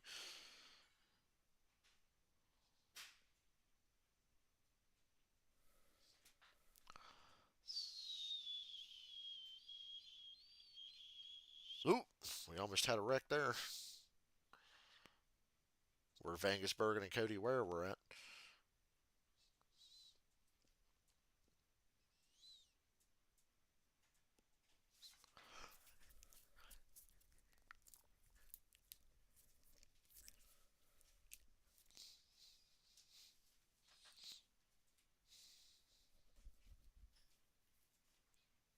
Watermelon's okay.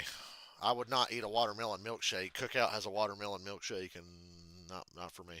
I like watermelon, but not that much. Watermelon's not on the top of my list of things I want to eat, but it's not bad.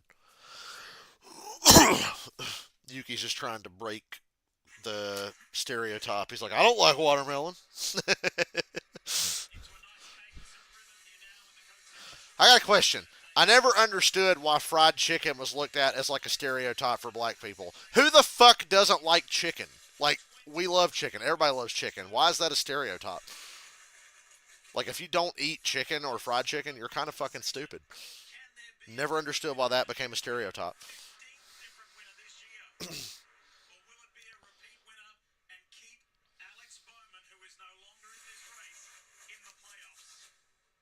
Like, who the fuck doesn't eat chicken?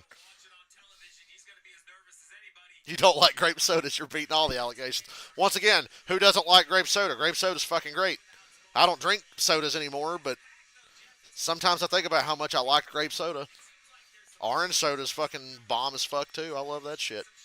But grape soda was always my favorite. I was a grape soda drinking motherfucker when I was little. I'd like to go back in time and slap the shit out of everybody for letting me drink so much grape soda and cokes and shit like that growing up.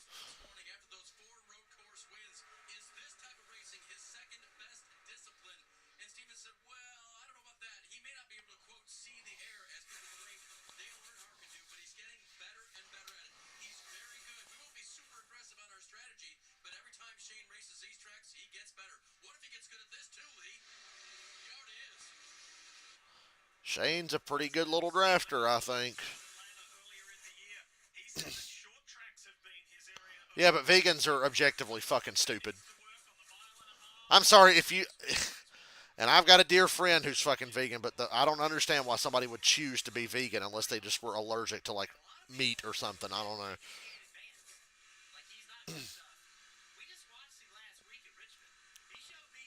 Woo! SPG making a move for the lead. I love it. I love it. Whoa! Priest almost hit McDowell in the left rear. Shane, stay on the bottom. Shane, stay on the bottom. You're not going to clear up right now. Stay on the bottom, Shane. That was a fucking rookie move there. Got put in the middle. He's got help, but he got put in the middle. That's a bad place to be. Stay. He wanted to get up in front of his teammate. That cost him here a little bit.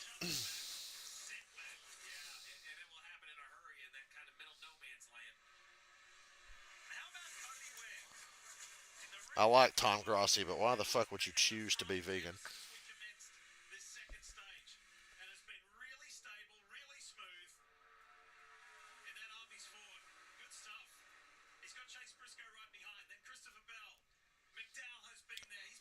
Sometimes when you see a big pack like this, my first thought is, who is still running that's not in this big pack where the wreck's going to be? Who's laying low, you know? Because that ain't the whole field. It's almost the whole field, but it ain't the whole field. One thing's for sure, consistently through the stage, fuel saving or no fuel saving, Cody Ware has consistently remained up front and has led the most laps.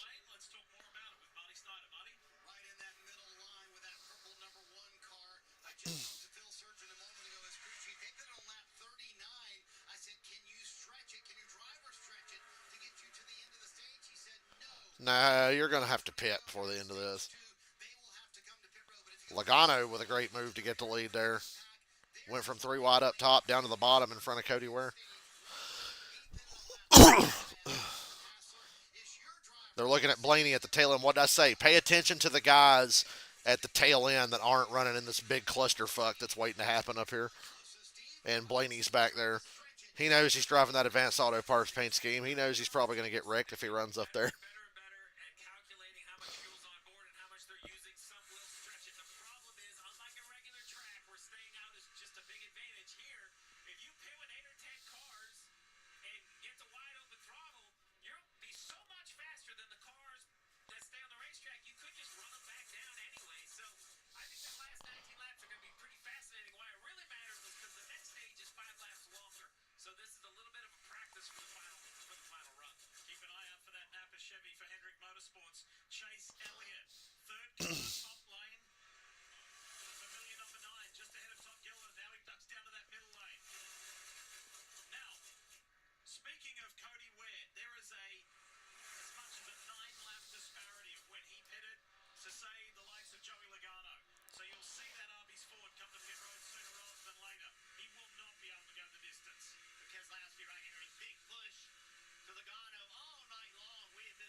Fuck. Guess you'd like to pit really late in this stage and run into the third stage and try to keep track position that way. But then again, I don't know. I think the strategy shit for super speedways now is so fucking retarded. I just can't buy into it.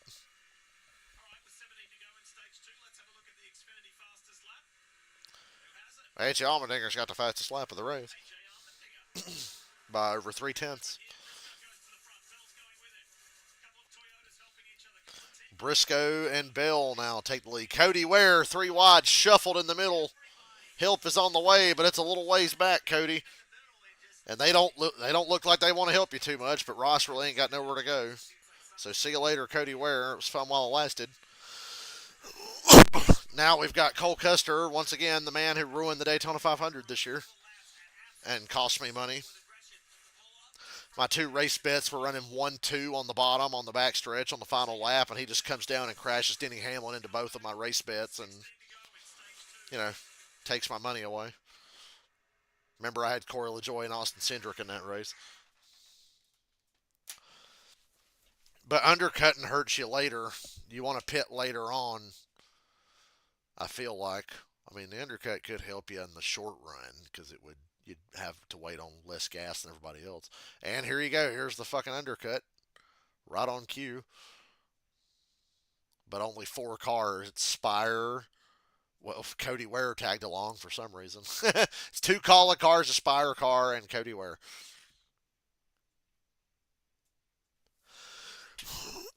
And the Fords are getting themselves lined up at the front. Custer, Priest, Logano, Keselowski getting themselves in a good spot.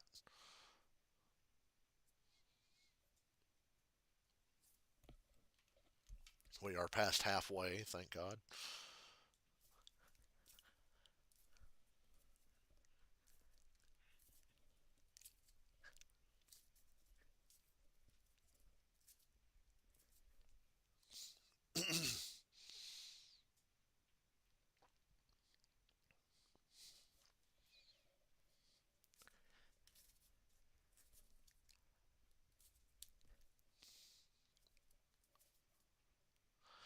Oh, Hocevar, did he blow up? That's not a flat tire. That was a big plume of smoke out of Hosevar's car. I think he just blew up.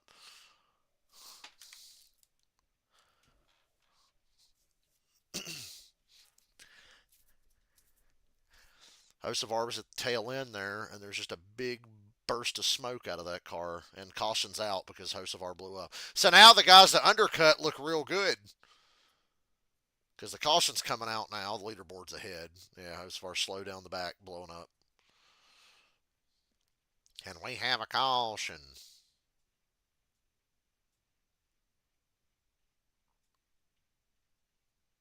I hope it's for him blowing up. Goddamn, how far ahead's the leaderboard? They're still green on television. Oh, Hosevar's not making it back, and that's why they end up throwing the caution here. I see. Leaderboard's way ahead tonight. I gotta not look at that later.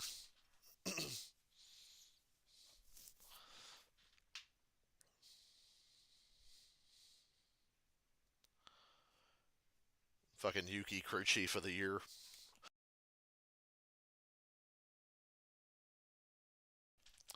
Crew chief of the year. Well, Hosevar's not going to make the playoffs.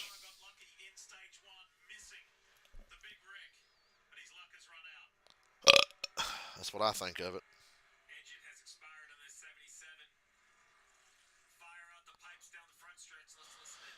Yo, did you hear Joy Taylor roast Jason Whitlock? Because remember, Jason Whitlock said that really weird shit about why he avoided Joy Taylor because he knew she was a hoe and he couldn't help himself or something.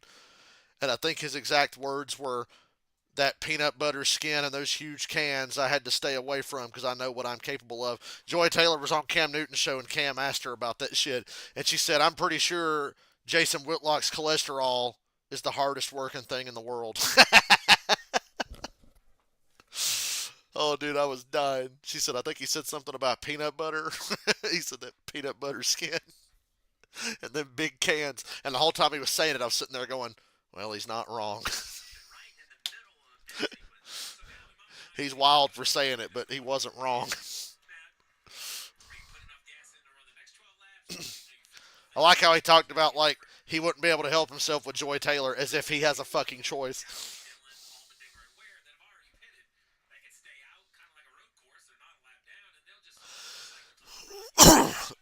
Hey, there's the ghost of Denny Hamlin getting a lap back. Denny was the first car lap down. Shout out to King's Hawaiian sweet rolls. They're fucking delicious. That's at least two cars I can relate to. We got the King's Hawaiian sweet rolls car and the fucking Little Bites car.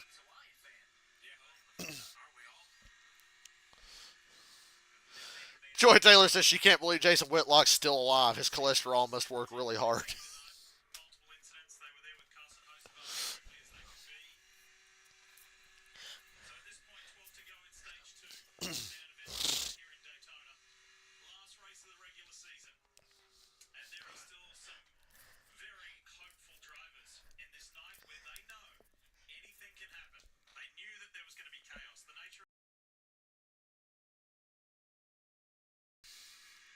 Winning your in needs to fucking die, though. I don't care what anybody says. It needs to die.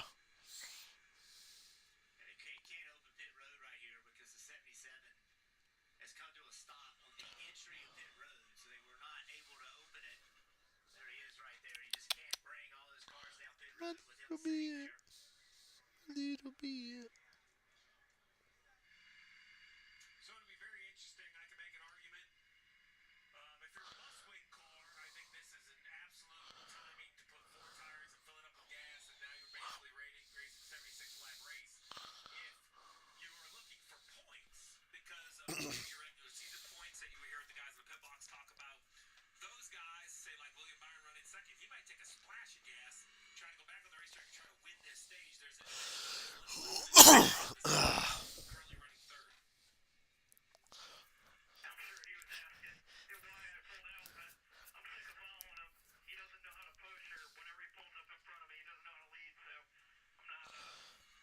I think Priest is talking about Cody Ware. Oh no, he's talking about Ross.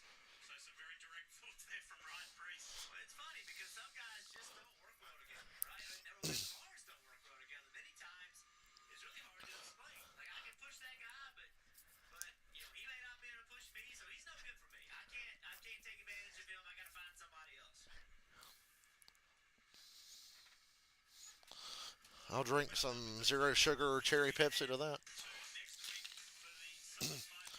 Southern 500. I guess I won't be there.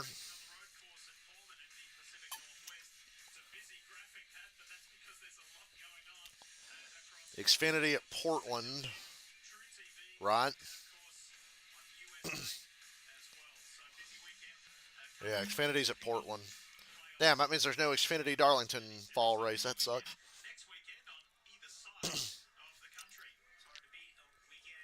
There should be two Xfinity races at Darlington.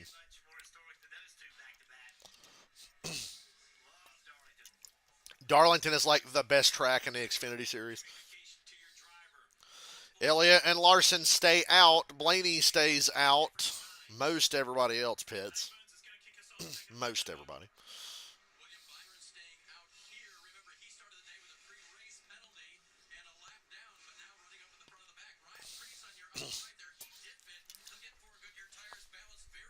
At the end of the stage, I got to take a colossal piss.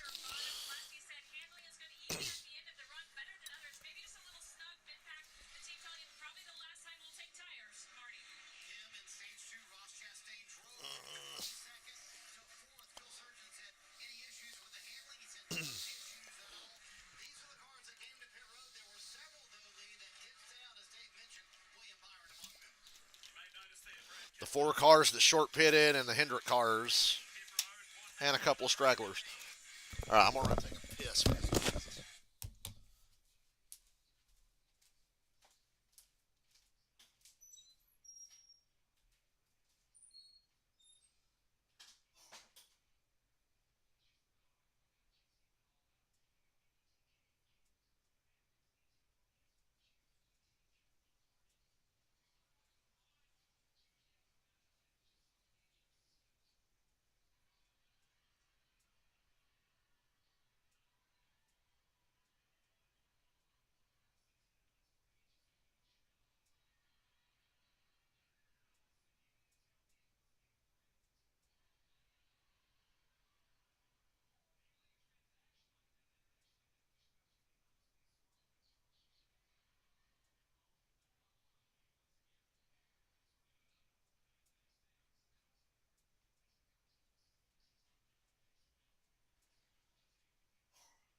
At least we're getting two good races in a row. I'll say this is a good race. Last week was a really good race, I thought.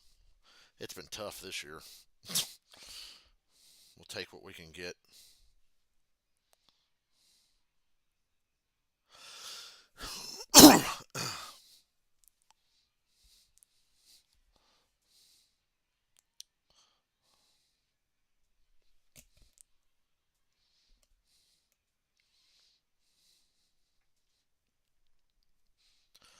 I downloaded more cool mods for Arkham Knight. I'm getting Lego mods for like every character I can get because the Lego Batman mods are so cool. Somebody made two Michael Keaton Batman skin packs that makes the 89 suit look way more movie accurate, adds the Batman Returns suit, adds the suit from the Flash movie, and then there's another skin pack that has the Flash movie suits that were not worn because there's a scene in the Flash where they're like looking around the Batcave or whatever, and Michael Keaton has a bunch of different bat suits that he's worn in the past, and one of them was a blue and gray one. Somebody made the blue and gray Michael Keaton bat suit, and it's my favorite one to wear right now. I don't know what it is. Lately, my favorite Batman suits are blue. I guess I'm a Brave and Bold fan now. I hope James Gunn's Batman has fucking a blue and gray suit.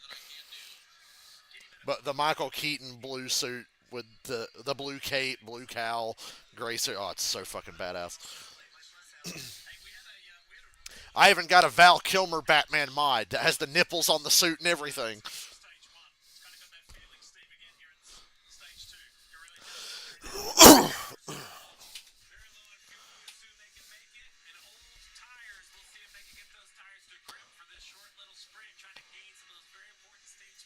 We're going to have 8 to go here in stage number 2. Byron, Elliott, Blaney, Larson, Dylan, McDowell, Almendinger stay out. I think Logano as well.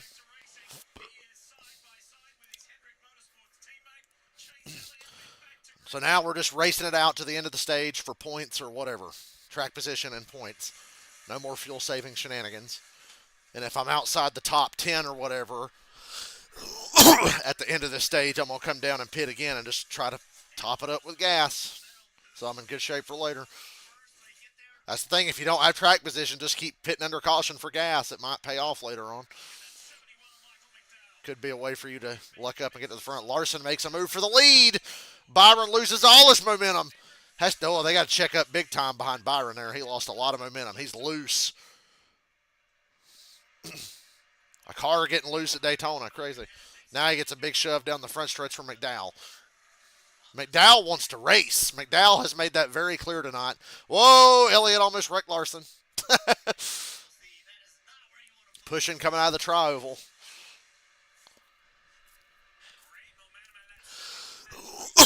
McDowell is here to race. He's had a good season, but not quite good enough. A good season for his Spire car. Logano looking to switch lanes. Goes back up top. Thinks better of it.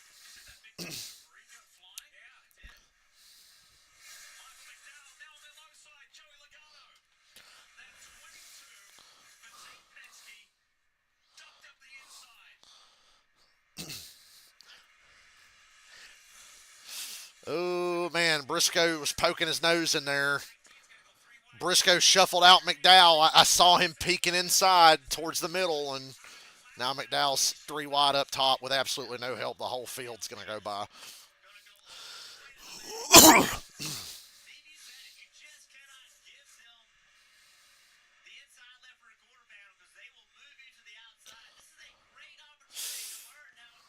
Joey shockingly doesn't block the big move from Byron.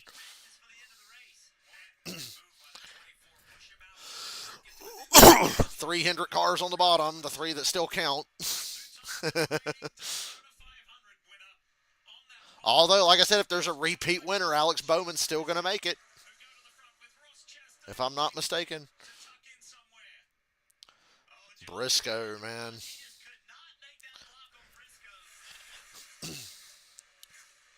Shuffle Logano out like he did McDowell. Oh, my kid, he'll just cut down and fucking wreck y'all.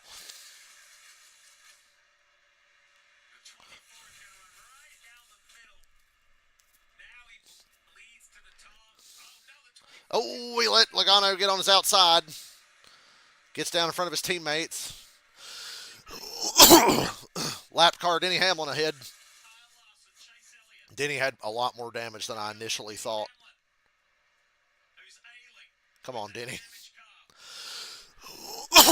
Denny's hoping for another 30 car pileup. Burton's making note of William Byron's car being loose. And I think it might be old tires contributing to that. This surface is definitely not as smooth as it used to be. You can visually see that.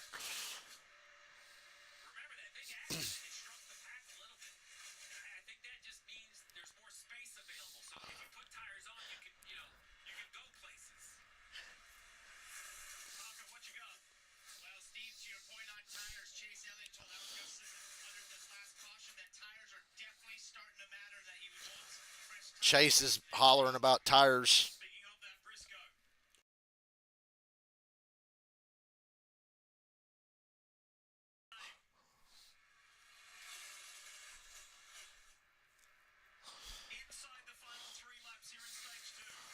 Briscoe again having another good race. He's had a really good year.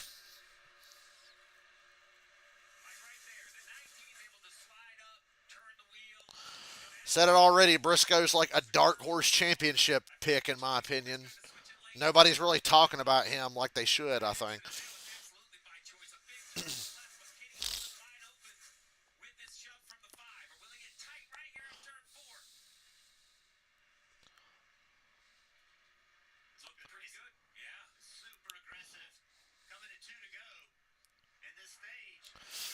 Go to the middle. Go to the middle, Ross. Don't go with the 22. What are you doing? You got to hang him out, man.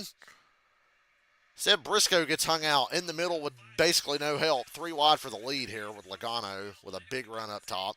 Now Larson's in the middle. Not a lot of help.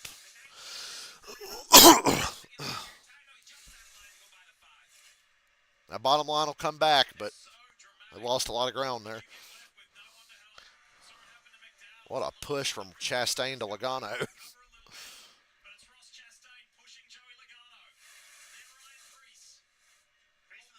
Whoa, no.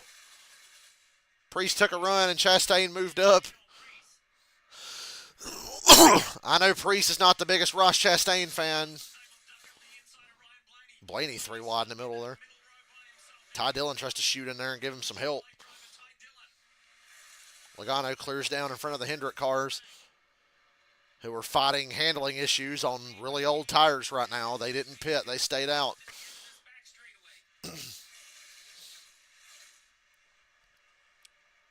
Who's going to get the push at the right time? Chastain's got a big run on the top with Bell. Got a little squirrely there. He's holding on to it, though. I don't think Byron's going to have anything to do off this final corner. He's not. No. Ross Chastain takes stage 2. Unbelievably, nobody wrecked.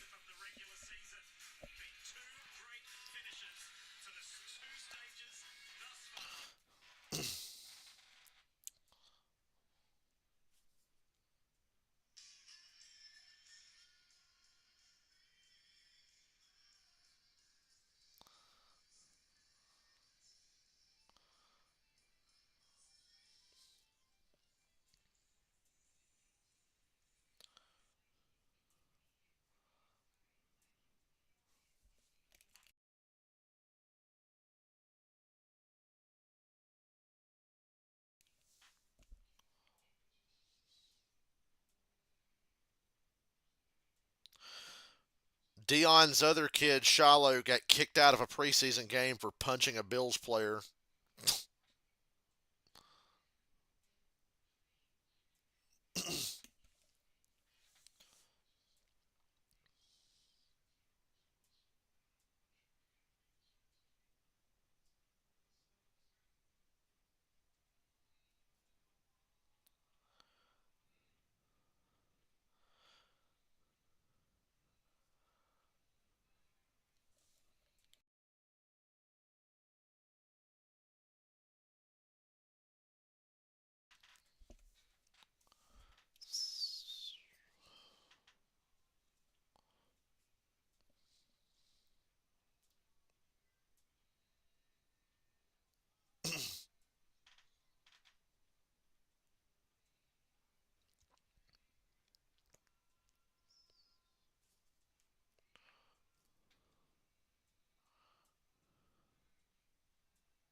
Don't worry, gang. We still got a lot more fuel mileage and fuel saving racing to come.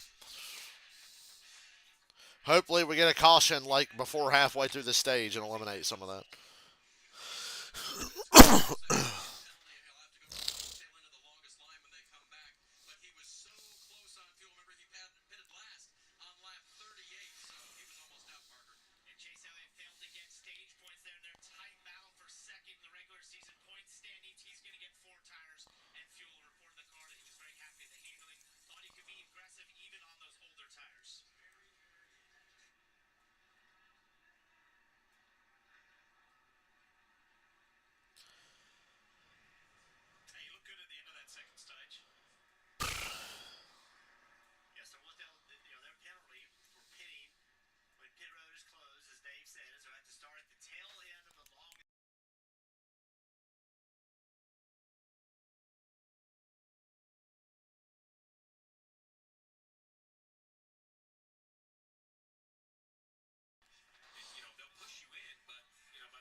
Not the money stop, but you better make it a good one.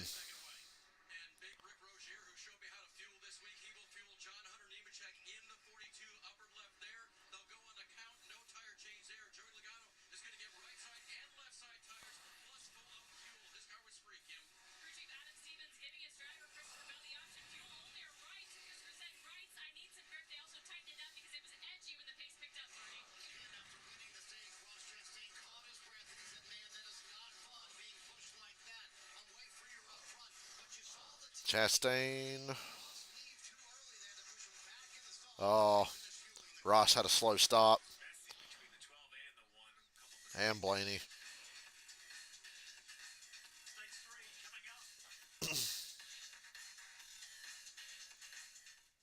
Fuck was that GTA 3 ass music they were playing going to commercial?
Ross Chastain penalized for pitting outside the box.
And Blaney's like, "Hello, can I get to my box?"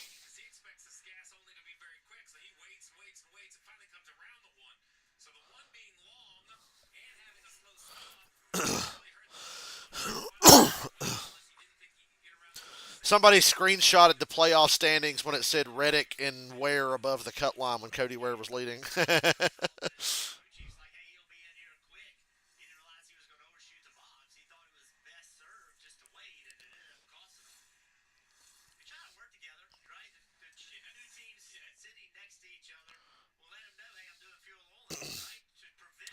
So now we've got a Daytona dual race left. There's only 60 laps left.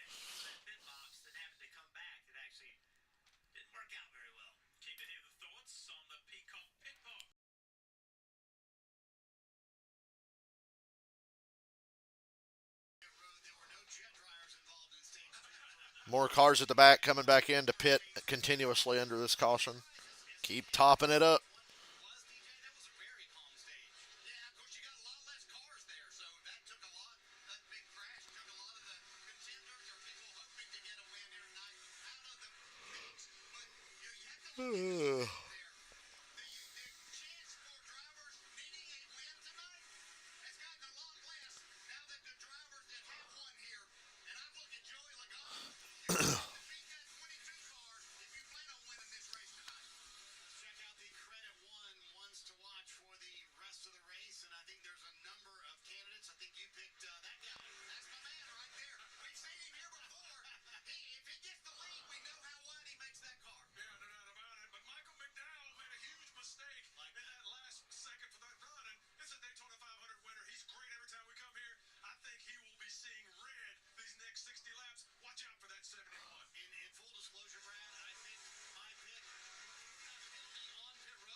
Fuck it, wave off the restart and let them save gas for another lap or two.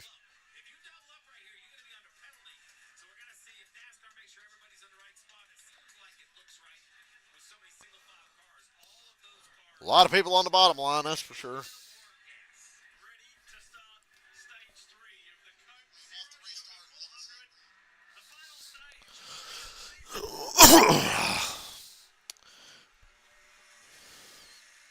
59 laps to go.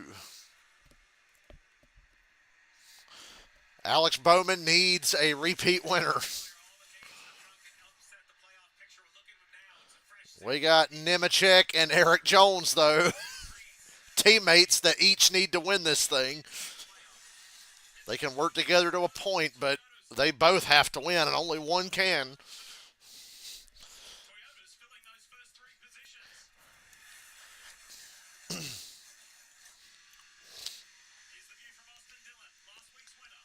Austin Dillon. That 43 car is pretty, ain't it?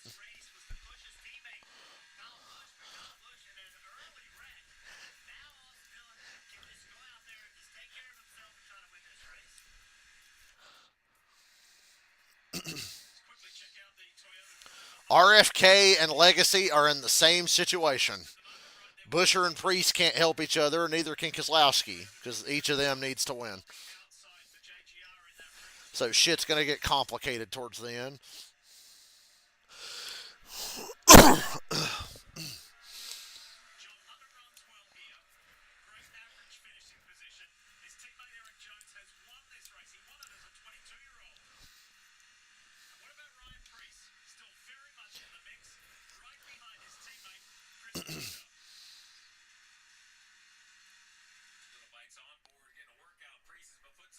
Hello, EO.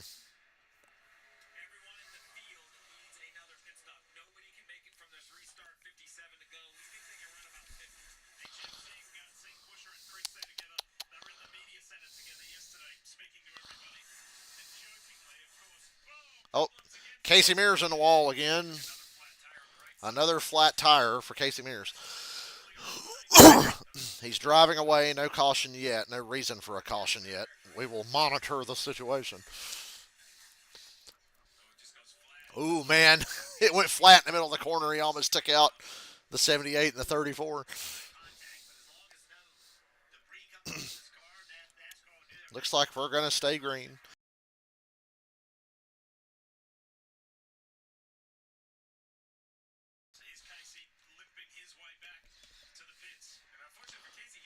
Hurry up and get the fuck off the damn track. Merge faster to pit road, please.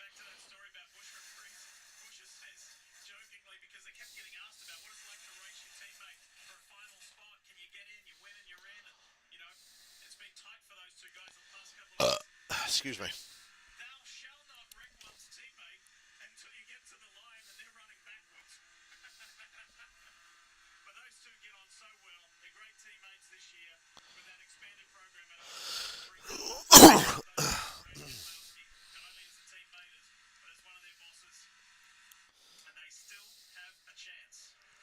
They got a chance at getting one of three in the playoffs. That kind of sucks. One of three, but at least they're all three still running.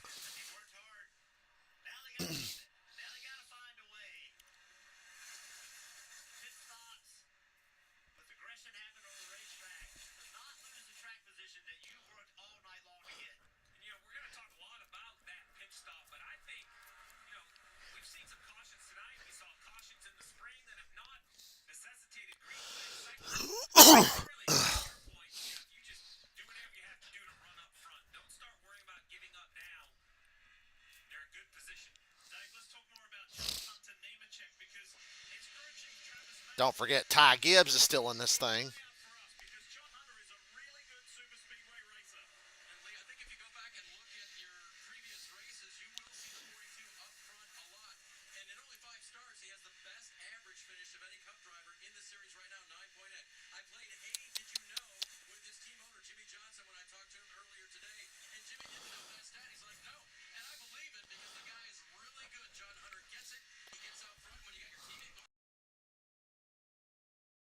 Are you saying he gets us? Because that's not them. That's Ty Gibbs. He gets us.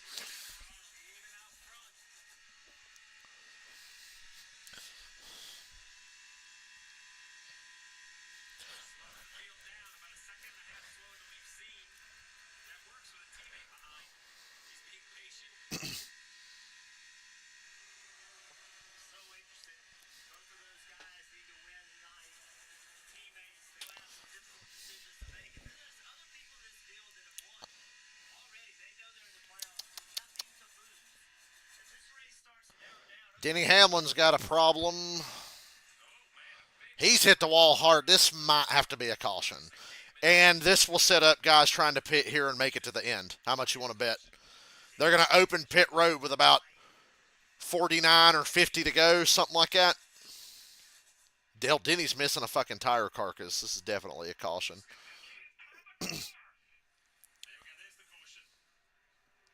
Denny said he can't turn the car. So now we've got the good kind of fuel mileage situation because guys are going to try to pit here and go all the way to the end. I guarantee it.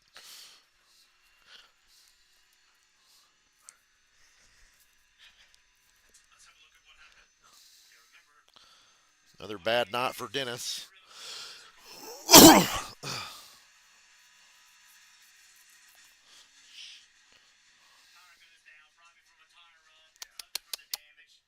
EO.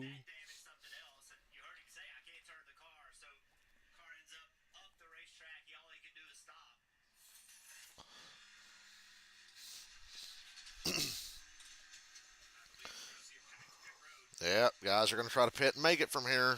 So, like I said, this is the good kind of fuel mileage, in my opinion.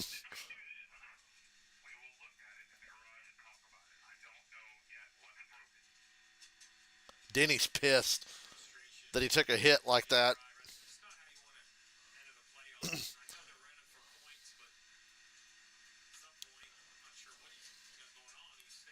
I don't know why he's staying on the racetrack.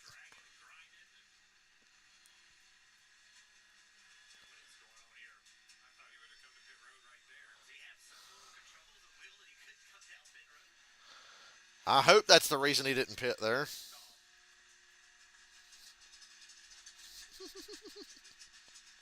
Little EO. Ooh, little bit. You're the cutest little cat. EO.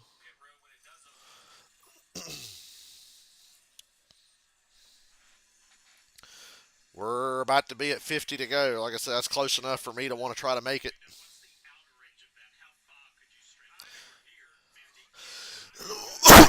You're going to try to stretch it from here.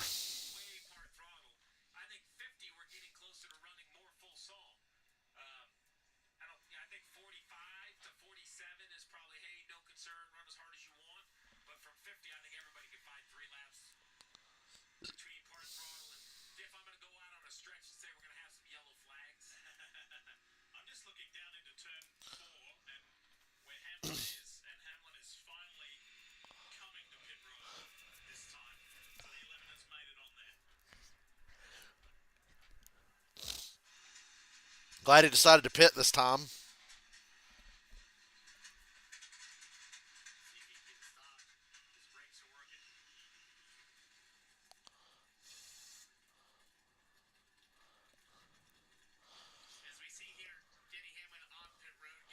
Yeah, patch it up and send it back out there to get wrecked again.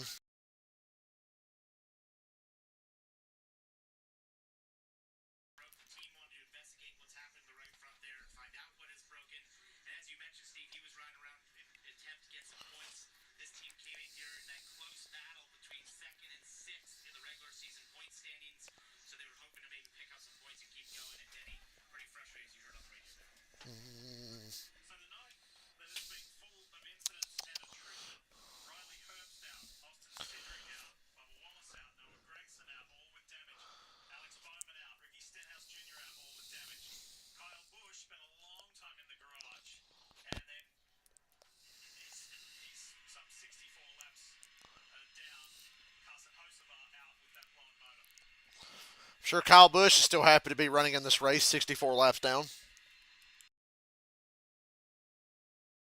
Pit road is not open yet either.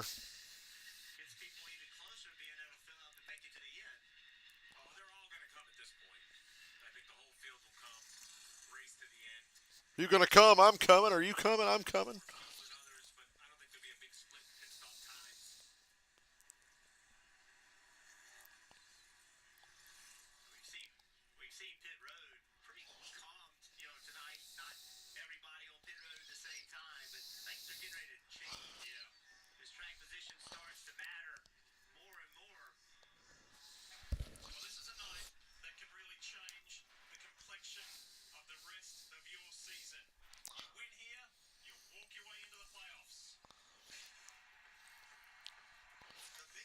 I get so tired of hearing playoffs, playoffs, playoffs, playoffs, playoffs, playoffs, playoffs. I'm so tired of it.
It's the money stop. If you don't pit here, you're kind of fucking retarded.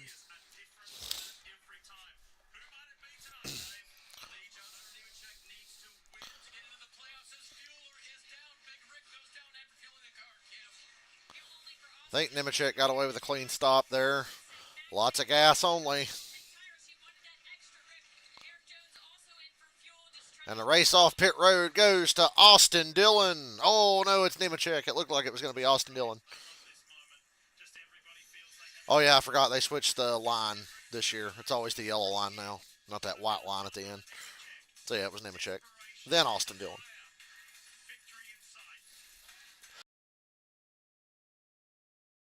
My Marty Reed moment. Having a lot of those lately.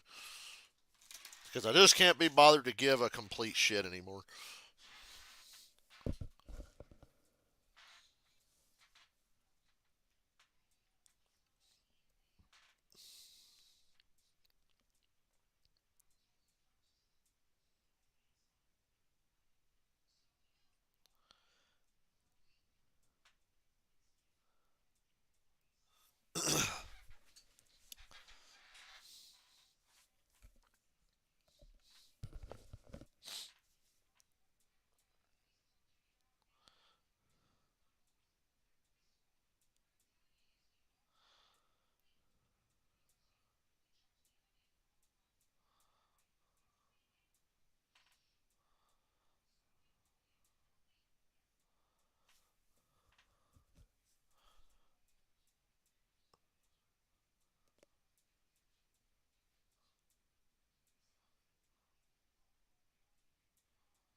Did you know Casey Mears is the only driver in the race tonight that drove in Cup when it was still called the Winston Cup?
Daytona to Darlington.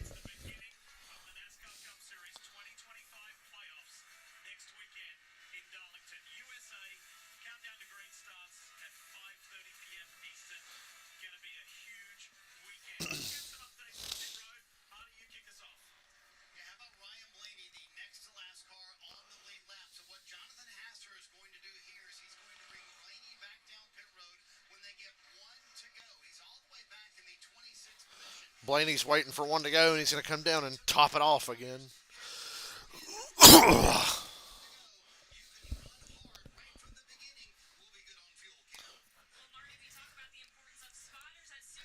Like I said, that caution was really well timed. I was like, let's get a caution before halfway through the stage, and then presto, now you're going to have yourselves an actual race.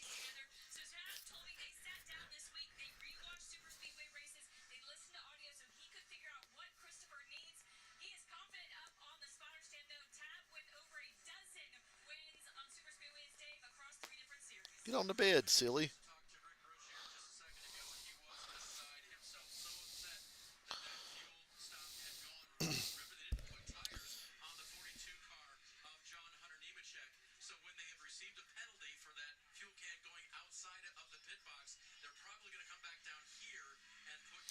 So Nemechek's going to lose his track position on the penalty. So he's just going to pit and put tires on and dump a little more gas in.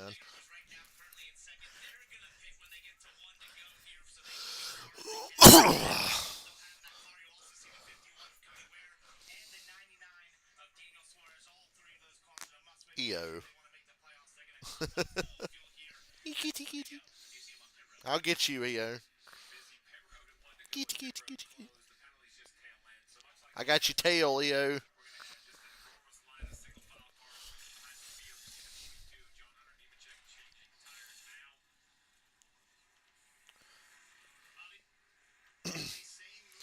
Chastain, because of the penalty, will also pit here for tires.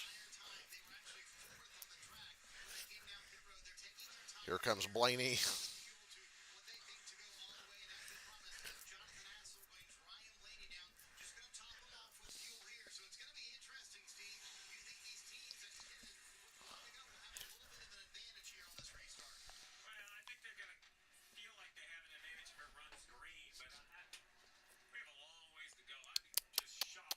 Alrighty, yo. I don't want to play right now. I'm watching the race. There's 45 laps to go, EO.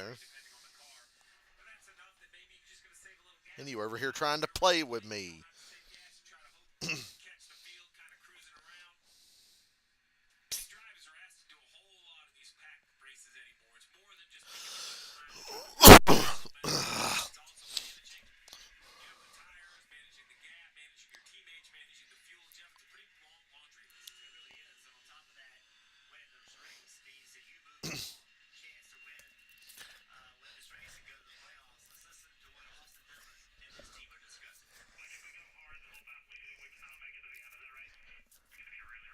They're telling Austin Dillon that he probably can't make it to the end, which tells me they didn't get the car full.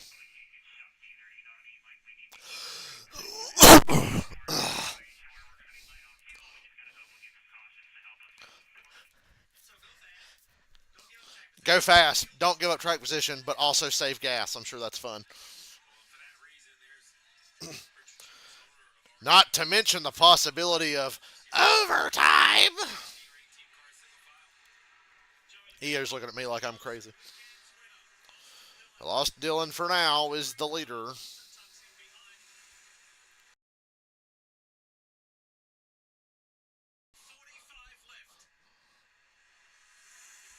Thought he said 45 lift for a second. He said 45 left.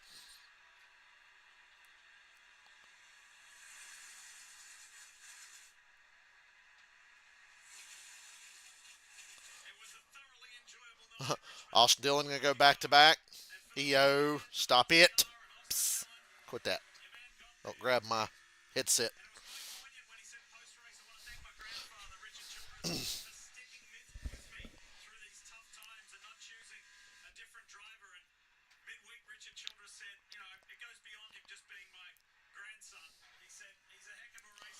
No, he's not.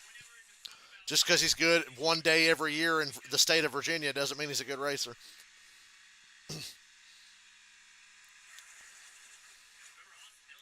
But it really would be funny to see Austin Dillon go back to back here. Generational run for 2 weeks for Austin Dillon if he can pull this off.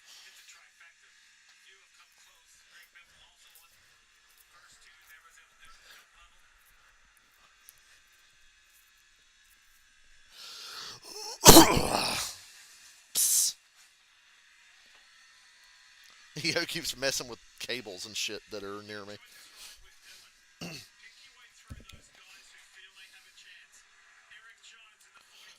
Chris Buescher, Justin Haley, Eric Jones, the closest threats to knocking Alex Bowman out of the playoffs.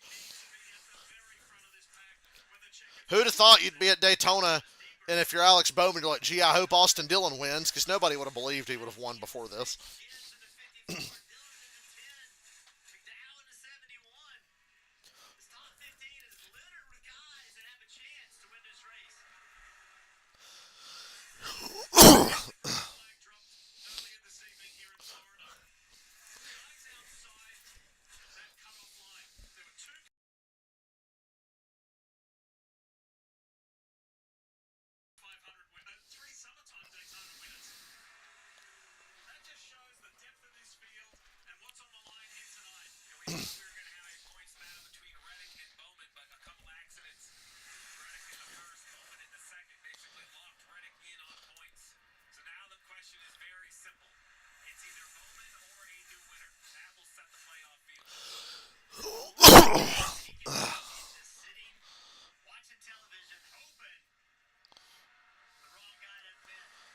Well, he's looking good right now. He's got Logano and Austin Dillon. Logano won Texas. Richmond last week for Austin Dillon.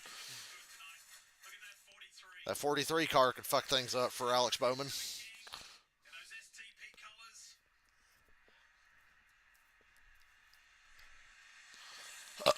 Excuse me.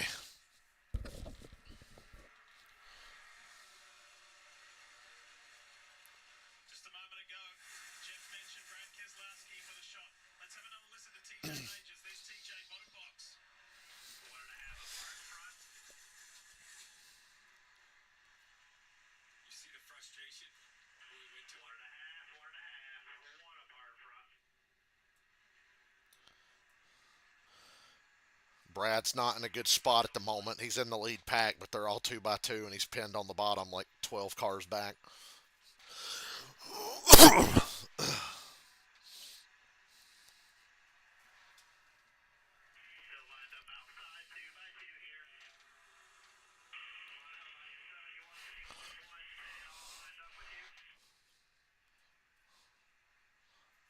$40 to go.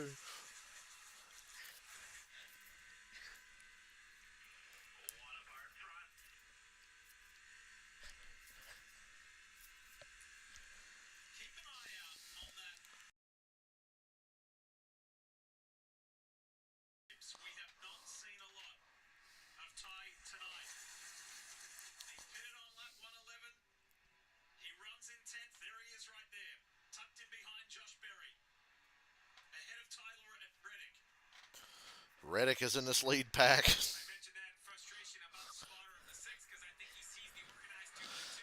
It's bad news for the field if Joey Logano is the lead car, by the way.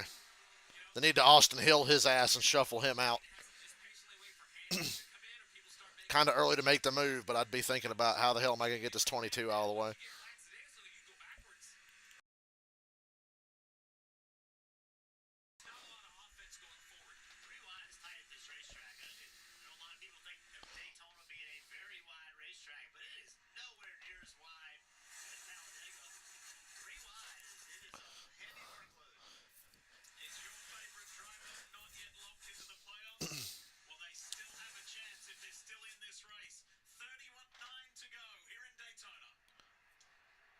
$38 to go, man.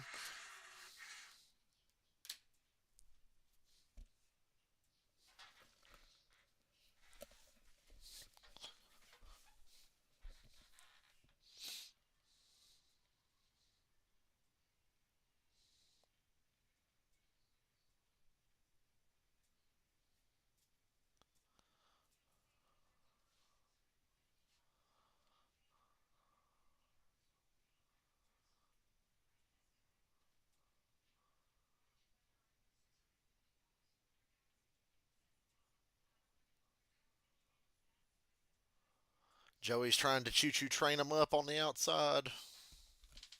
It's working. They've got like a 6-car advantage to the bottom line.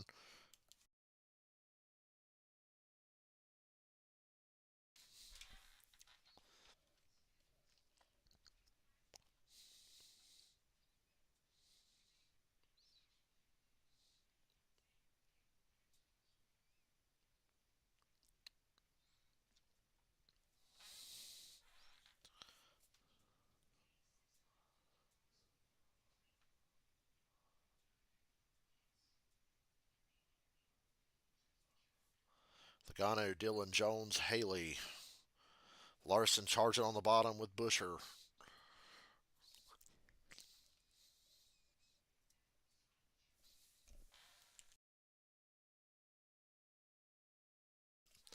You are going to see some dumb moves be made later in this top 10.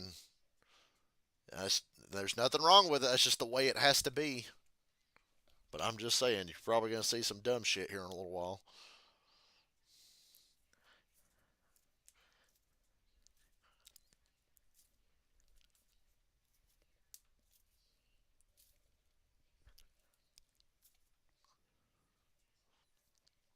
Cowboys Eagles commercial. We're so close to greatness, guys. Football's near. Football is near. NFL football is near. Larson trying to squeeze up in front of Austin Dillon. He's going to get it done. I think the 3 cut him a break there. Larson from the bottom line up to the top between Logano and Austin Dillon, who were controlling this race.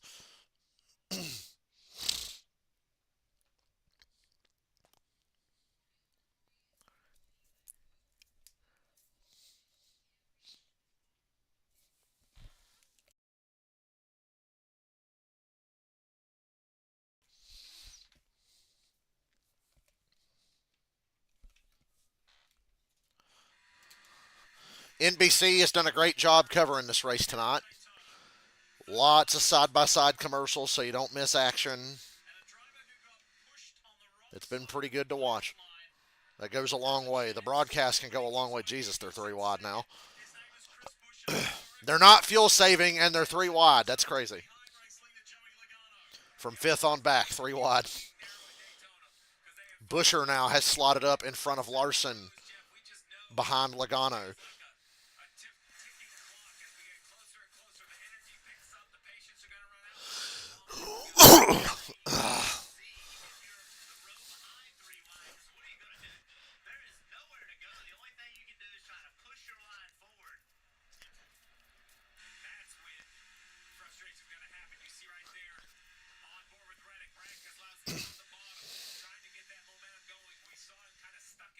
Austin Dillon down to the bottom now.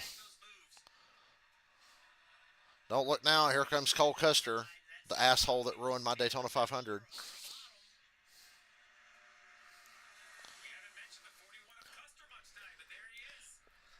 Moves are being made. Big money moves are being made.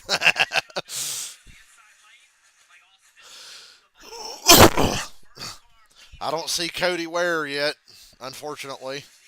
He's in the same situation as Blaney, trapped in the back.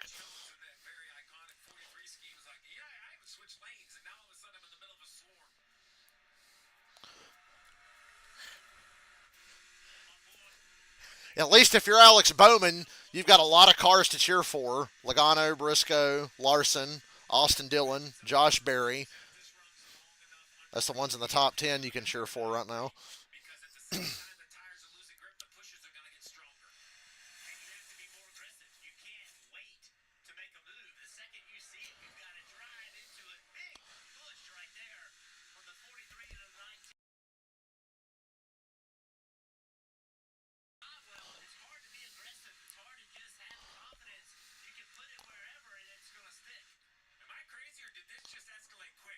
It did escalate. It was like long choo-choo train up top with a 5 or 6 car advantage. Then it was like 2 lanes, and now it's 3 wide.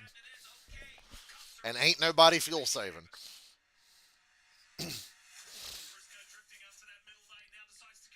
You got to cut like 10 or 15 cars out of the Daytona field, and it lets them get a little more spread out and more moves can be made. We saw at Atlanta how good that racing was when there were less cars around and you had more room to breathe and make moves and make runs.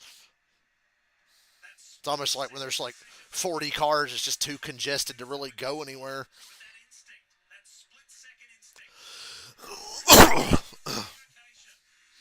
But we've got way less than 30 cars in this pack, and moves are being made.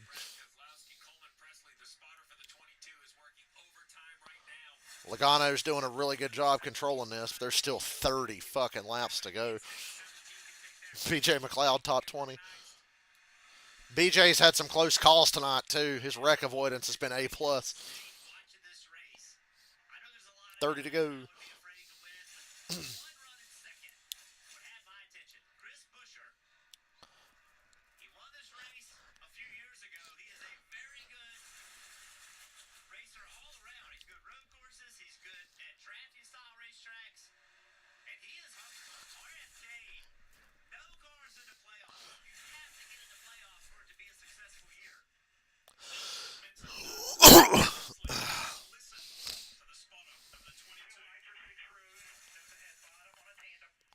Now we've broken back into 2x2.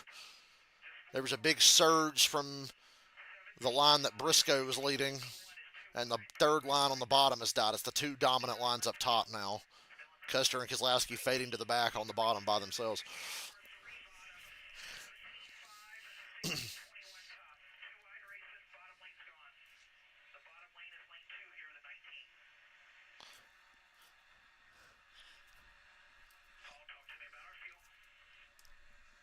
I hope Joey runs out of gas. He ain't gonna, but it'd be funny if he did.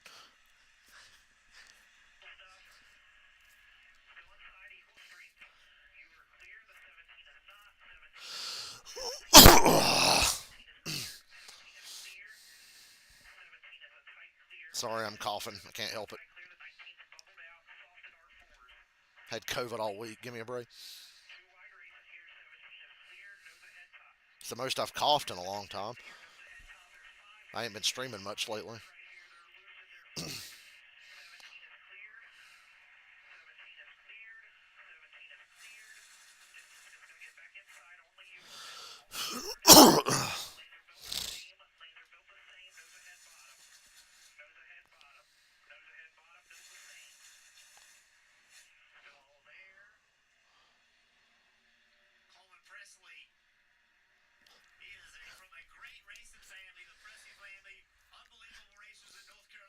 Shout out to Robert Presley.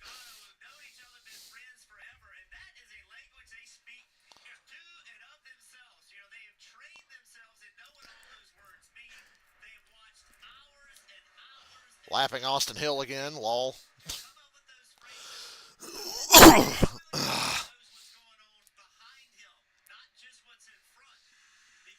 That three wide settled down. I'm surprised by that.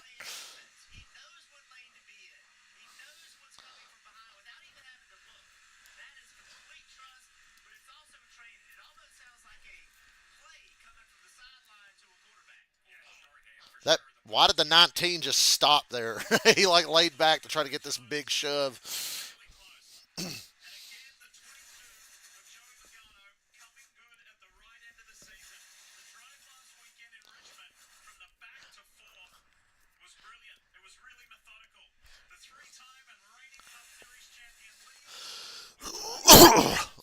Three-time Cup champion.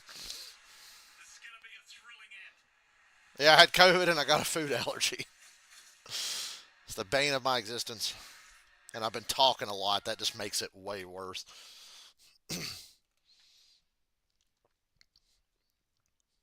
Need some hot chocolate. It's only good to drink hot stuff if you've got like a scratchy throat.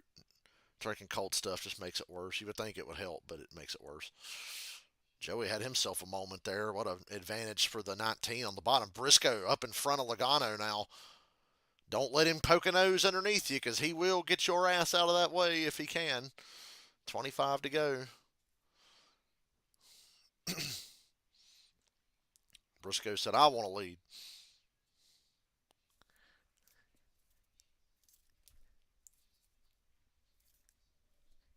Congratulations to everybody in this race for making it this far.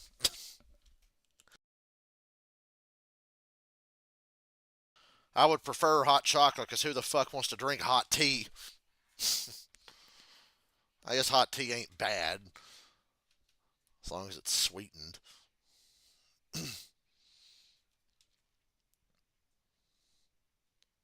I got to start doing vocal warm ups and drinking hot tea. That's okay. When NASCAR season's over, I won't be really streaming at all until the NFL playoffs. Logano and Busher make the move to the inside of Briscoe. Can they both get clear? Yes. Status quo has been restored. Logano and Busher out front. And they bring Eric Jones on the bottom with him. He can get up if he wants. He chooses to stay on the bottom because he wants to lead the bottom lane, and he knows Logano and Busher are going to stay together. And that bottom lane will come and go, but will have chances to clear for the lead.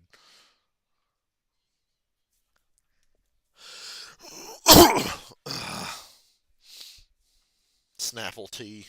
It's underrated. I love tea. I just don't want hot tea, and I don't want unsweetened tea. My big bugaboos right there.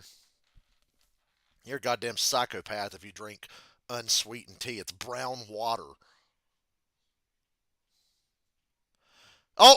Car on the wall in the back. Is that going to be enough for a yellow? Oh, it's BJ. We're going to stay green for now. We'll see if any debris comes off the 78. Poor BJ. He was having a good race. And Eric Jones is taking the lead up front. Justin Haley behind him can't get clear. I would stay on the bottom if I was Eric.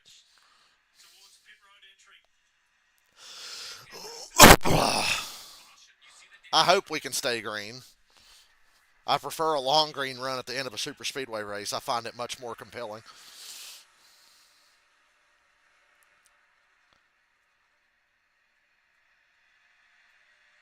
That's going to be a caution, I feel like.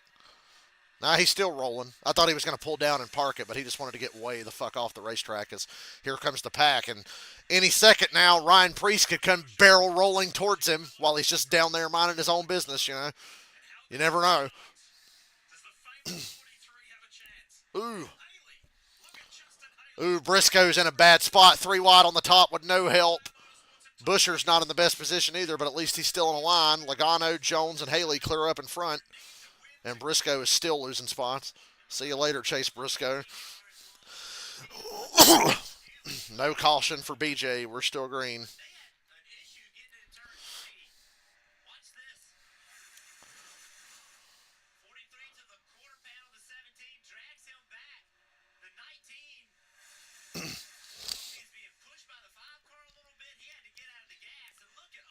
Larson needs to learn how to push.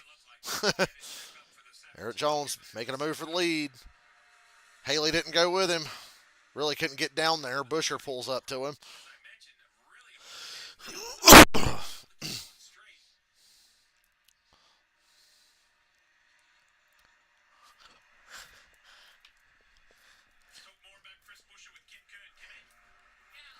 20 to go.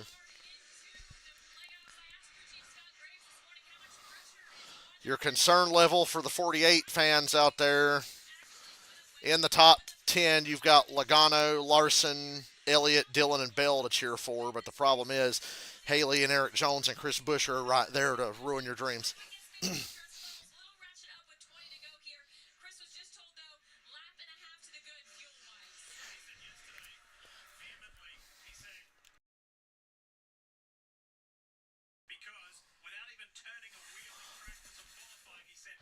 Speaking of Snapple tea, you got any Snapple teas? You want to read some Snapple facts to us? Don't you have like little facts on the bottle caps? Like kangaroos can't hop backwards or some shit, or what? Or did you know that toilets flush backwards in Australia or something?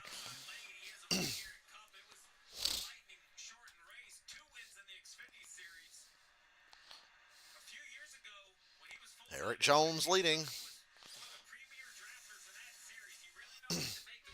Clears in front of Logano, leaving Busher down on the bottom to lead that line. This is worst case scenario for Alex Bowman. Jones and Busher lead in, and Logano immediately makes the move to take it back. Logano's really trying to do Alex Bowman a solid. Logano is the only hope for Alex Bowman at the current moment because you got Jones, Busher, Gibbs, and Haley right there. Oh, Joey, stay on the bottom. Pick up the forward ally.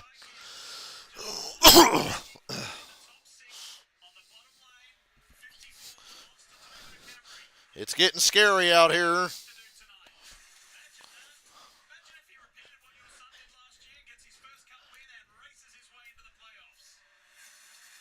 Who's trying to get their first cup? Oh, Ty Gibbs. These cars don't like to push hard, like I said earlier, because of the nose and the rear bumpers. You got to be very precise with your pushing. But as Burton just said, you got to be aggressive. Larson will be the one to cause the damn wreck again. He gets a little credit for that Bubba wreck earlier. Wasn't all his fault, but he gets a little credit for it.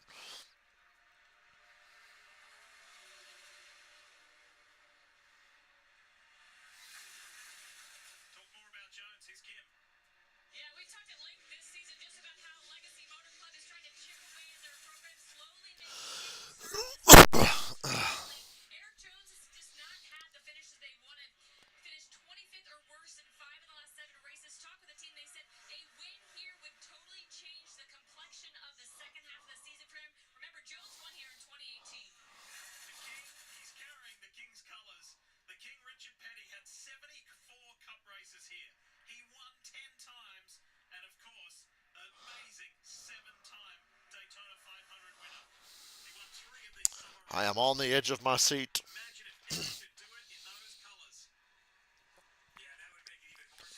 That 43 race win diecast would hit pretty fucking hard, wouldn't it? With that paint scheme, with STP on the car, that'd be pretty cool.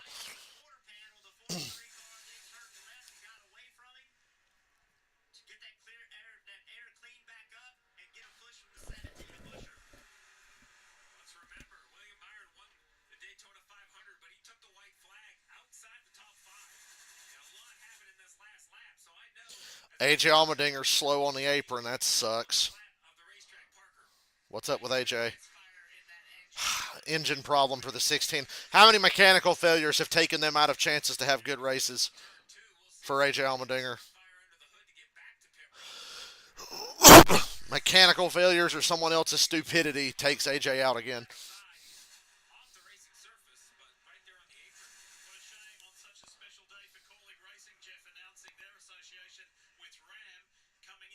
Ram. Guts, glory, Ram.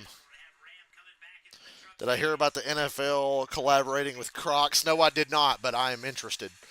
You have my attention. You have my attention. Some fucking Falcons Crocs would be cool. Red Crocs with the throwback Falcons logo on it.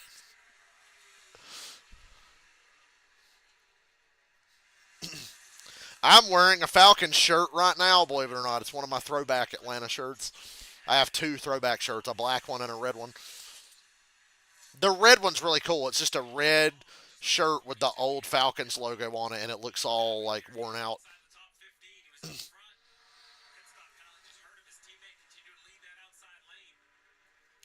Joe Logano served us out front again.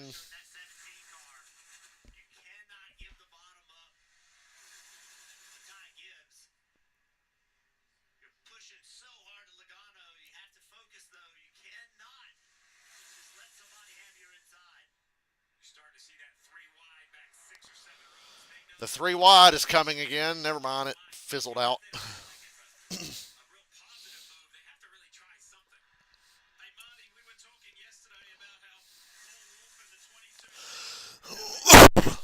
Who's going to be the bonehead that turns this race into 25 overtimes and runs everybody out of gas?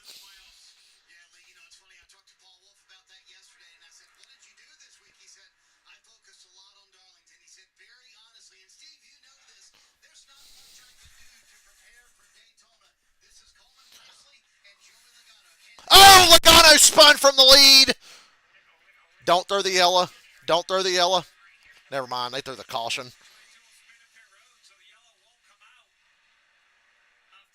He's going to stop in the grass and bring out a caution. Well, I don't think he meant to stop in the grass because now he's going to get stuck. He's stuck now. Joey's stuck in the grass. Caution's out. Oh, that sucks, Joey. That sucks. Why did you drive in the grass? Why didn't you just go straight to pit road? I'm guessing he thought there wouldn't be a caution, so he tried to cut back on the track and then spun in the grass, right? Because they watched the Xfinity race. They know they're not going to throw yellows for single car spins. He just kind of got a bump from the 43 and turned across Busher and spun. Really did a good job saving it, and then thought, oh, there's no caution, and drove back across the grass and spun out and got stuck. Did they ever even touch?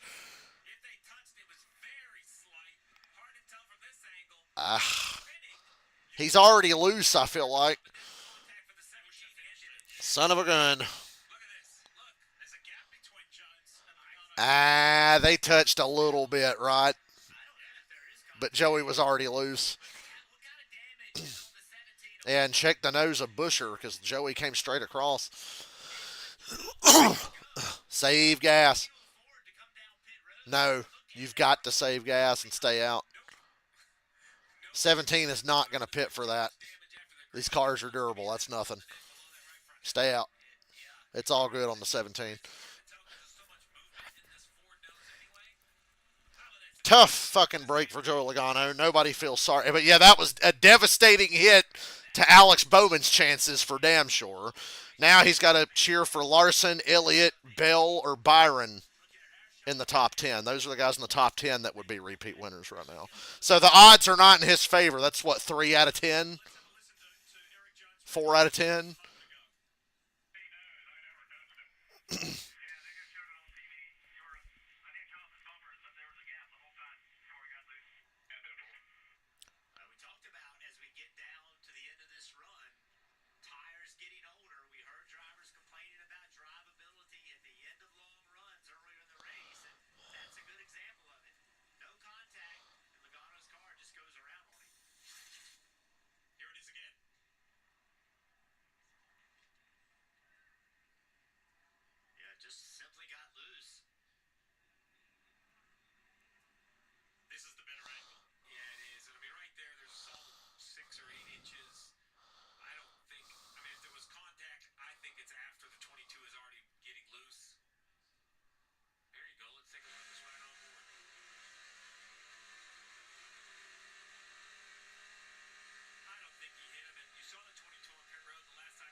Yeah.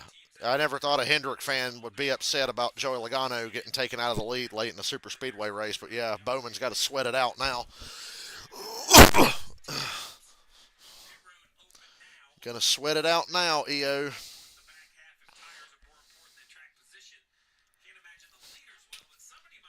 Man, Talladega sucks. At least Daytona still puts on good races a lot of times. Daytona needs some work on the package too, but at least it's not as bad as Talladega. Austin Dillon pitting. Austin Dillon was outside the top 10. I don't mind pitting here if you're not in the top 10. You might as well, because this might devolve into an overtime shit fest, and then you'll have plenty of gas to make it, and these other guys will be sweating if there's overtime.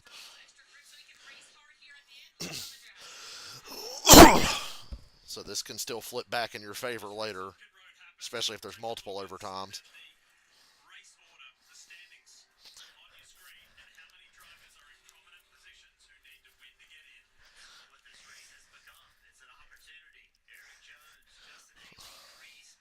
Jones, Haley, Priest, Busher, Gibbs, McDowell.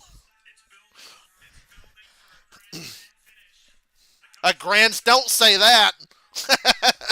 He said this race is building up to a grandstand finish. What do you mean? We're going to finish with a car flying up into the grandstands? Because that'd be unfortunate. We don't need to see that. Choose your words carefully there, Lee Diffie.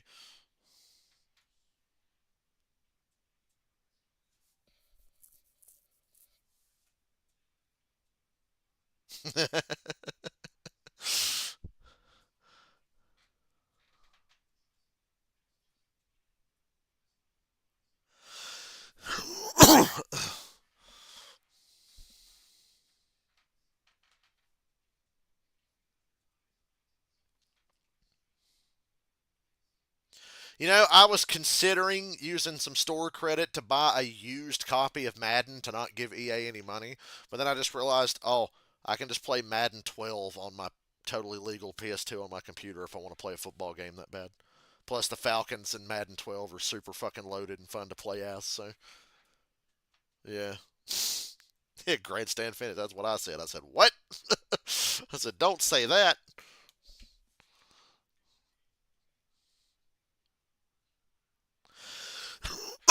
Joey Logano spun it out from the lead.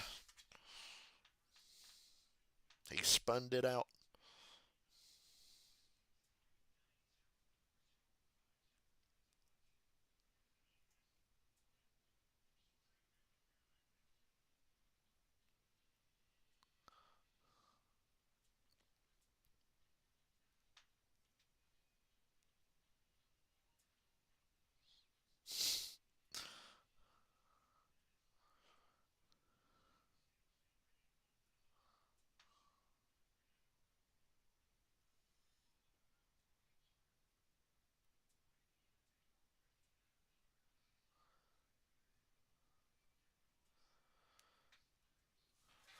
Keep showing that Cowboys Eagles commercial, please.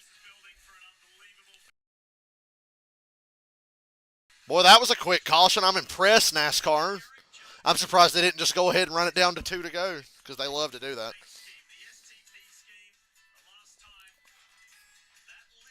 The last time the STP car won at Daytona was '84. The STP sponsor and colors.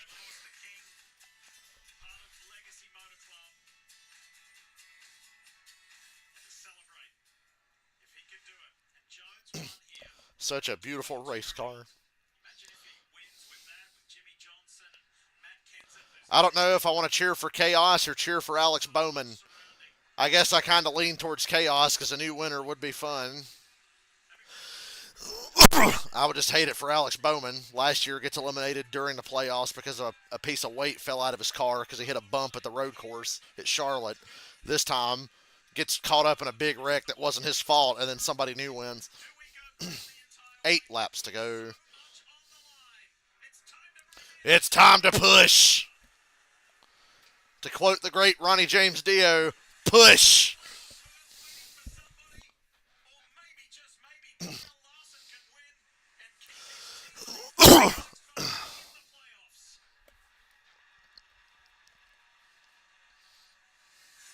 In the words of the late great Ronnie James Dio, push. And kill this dragon that is Daytona. Larson and Elliott back in the conversation now with lane choice and whatnot. The Hendrick cars are coming, man. They are here to carry Alex Bowman's ass into the playoffs. They are here. Got to be careful on that outside. If they make a move to the outside, I don't think Bell would go with them. If they try to go to the middle, the 43 might get desperate and squeeze them off and wreck them all. I don't know. Boy, Justin Haley's got 2 RFK cars lined up behind him. That's unfortunate. Justin Haley's in a tough spot, man. Man, damn, we're in a tight spot. He's literally George Clooney and old brother Art, though. Damn, we're in a tight spot. Good God, Larson's shoving the shit out of Eric Jones. I'd be scared getting a push from Larson based on how tonight's events have unfolded.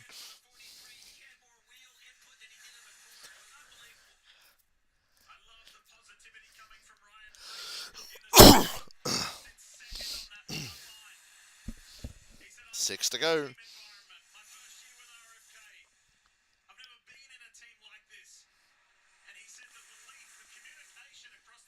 Ooh, Priest. Just about hit the 43 in the outside there. Nobody's put that new flap to the test yet. Whoa! 43 got shoved out. He's fucked. Don't try to get back in, dude. It's over. He got shoved out of line. Holy hell. And now he's screwed. So Eric Jones ain't going to win this race. That is unfortunate. Watching his chance to win just drive away with no help. Once again, we're back to worst case scenario for the 48. Now you've got Haley leading the bottom and Priest up top.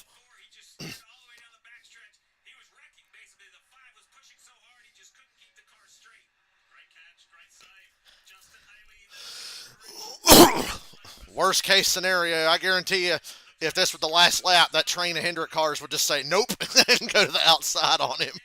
Not giving a fuck what happens on the bottom. Although the bottom's not great either. God damn, it's Haley, Busher, and Gibbs. This is like a horror movie for a 48 fan. Because you're just fucked right now. Fucking 4 people on the bottom line would have to wreck for Bowman to make the playoffs. 4 people on the inside line. That's even if the 5 and the 9 jump to the outside or hang out Priest. There's still 4 cars lined up on the bottom that are going to fuck Bowman.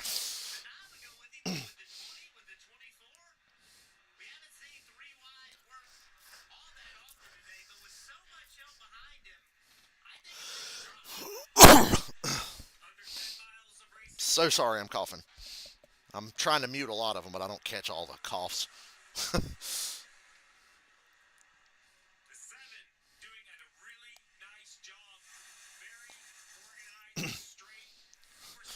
Super Speedway Master Justin Haley.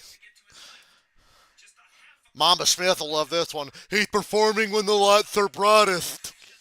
When the lights are on bright, he's executing.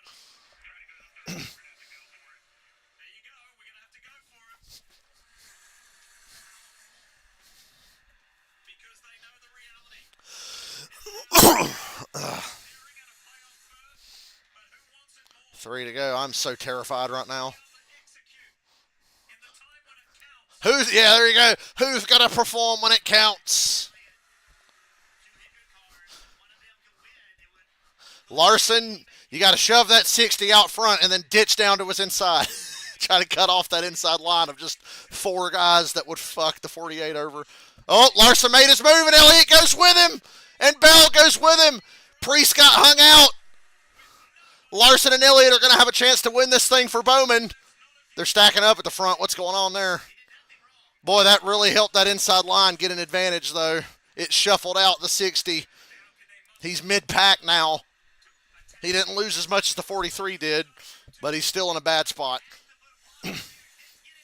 Elliott and Larson.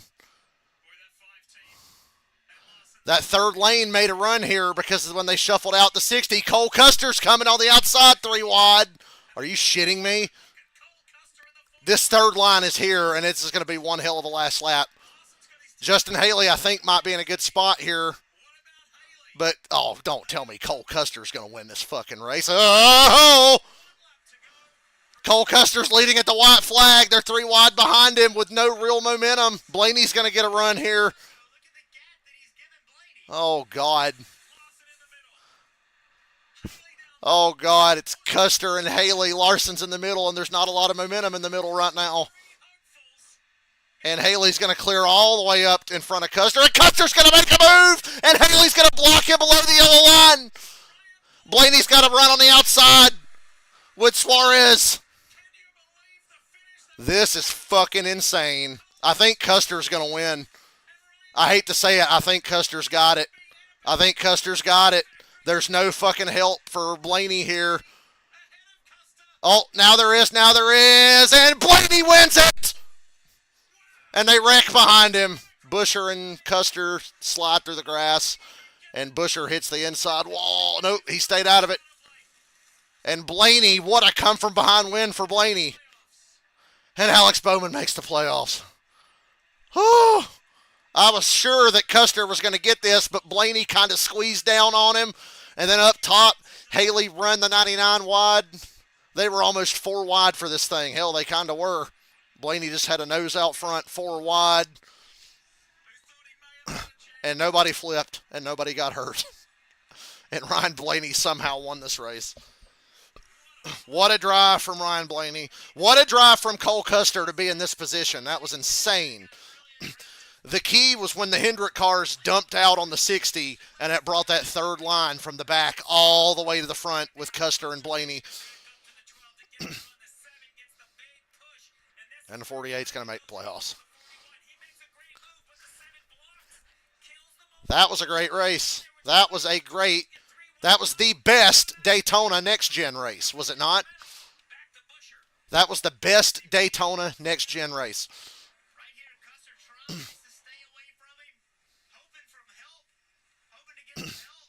I thought Custer was going to have it. Custer seemed like he laid back there to try to get a last-second push, but it was a mistake ultimately. It didn't come until it was too late, and then he and Custer spun, or he and Busher spun. Ryan Blaney. That was going to be an interesting call there because Justin Haley ran Custer below the yellow line. You can't do that. Blaney 13th to the lead in 2 laps. That's as good as it gets with this shitty car at Daytona, if we're being honest.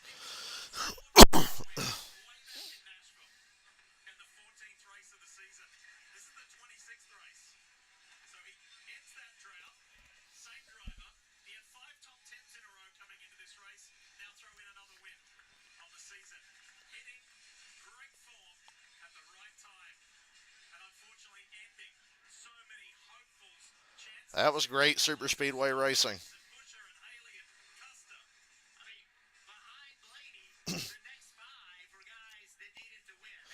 The Advanced Auto Parts scheme gets redemption. It's no longer cursed. I think Blaney broke the curse of that damn paint scheme at a super speedway.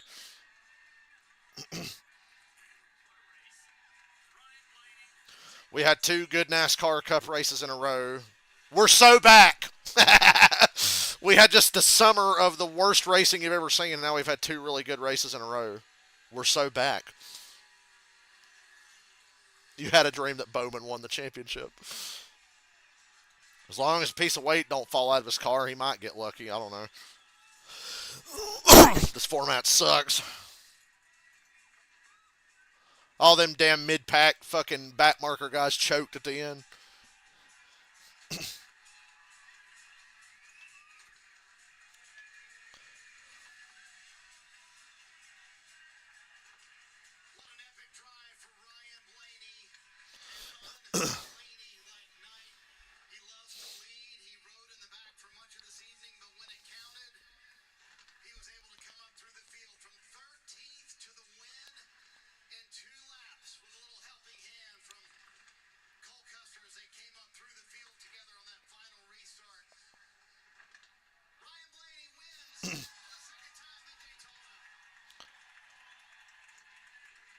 What a drive from Ryan Blaney,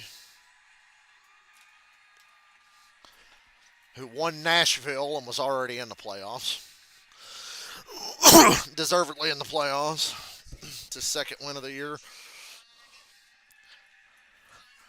What a fucking race.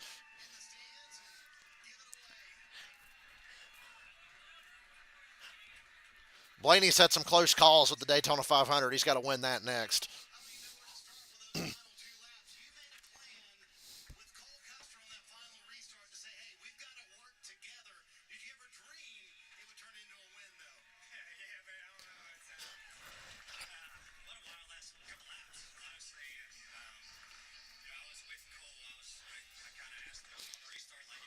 Heartbreaking to watch guys like Jones and Priest just get fucking hung out there at the end.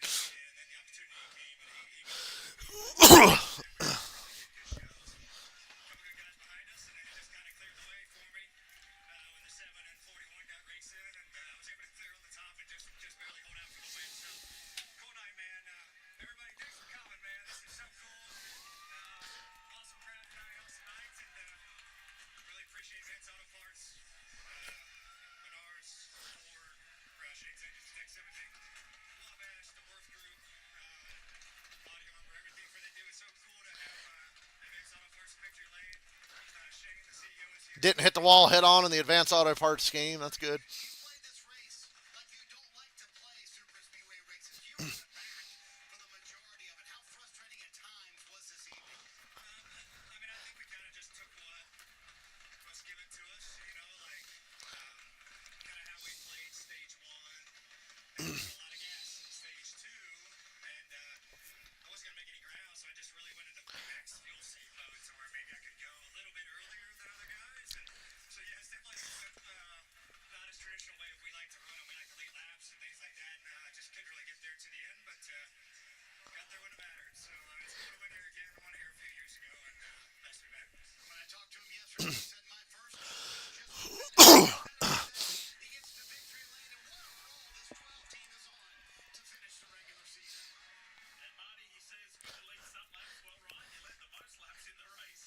Blaney actually led the most laps and won the race. He led 27 laps or something.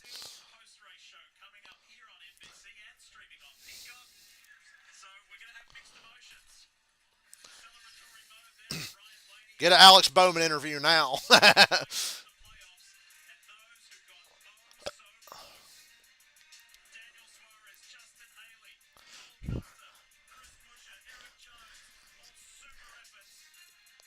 Suarez finished second. Suarez has two second place finishes this season. That's brutal when you think about it. No big crashes, no overtimes, close finish. That was perfection, ladies and gentlemen.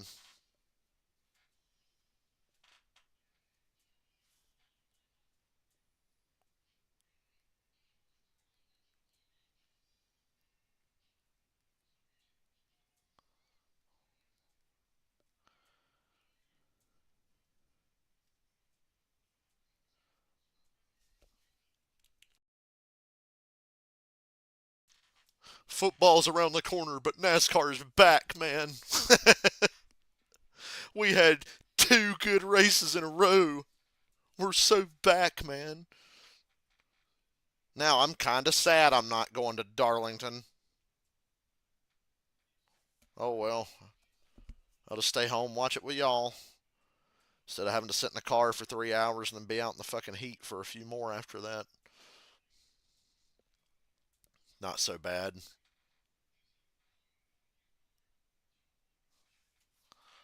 Crazy.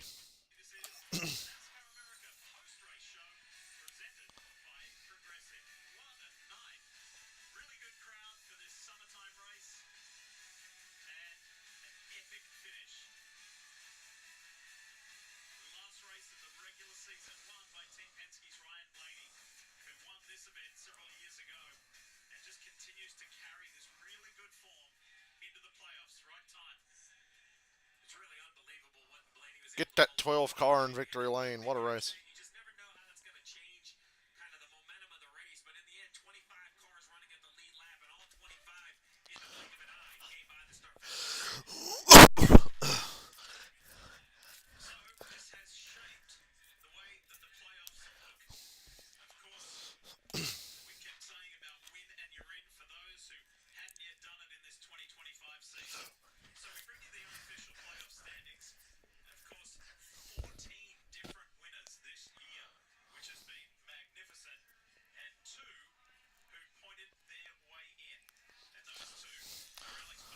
The bottom four: Josh Berry -1, Reddick -1, Austin Dillon -2, Bowman -5. So it's really tight. This is a really tight playoff field. Vangesbergen with fucking 4 wins is only +16.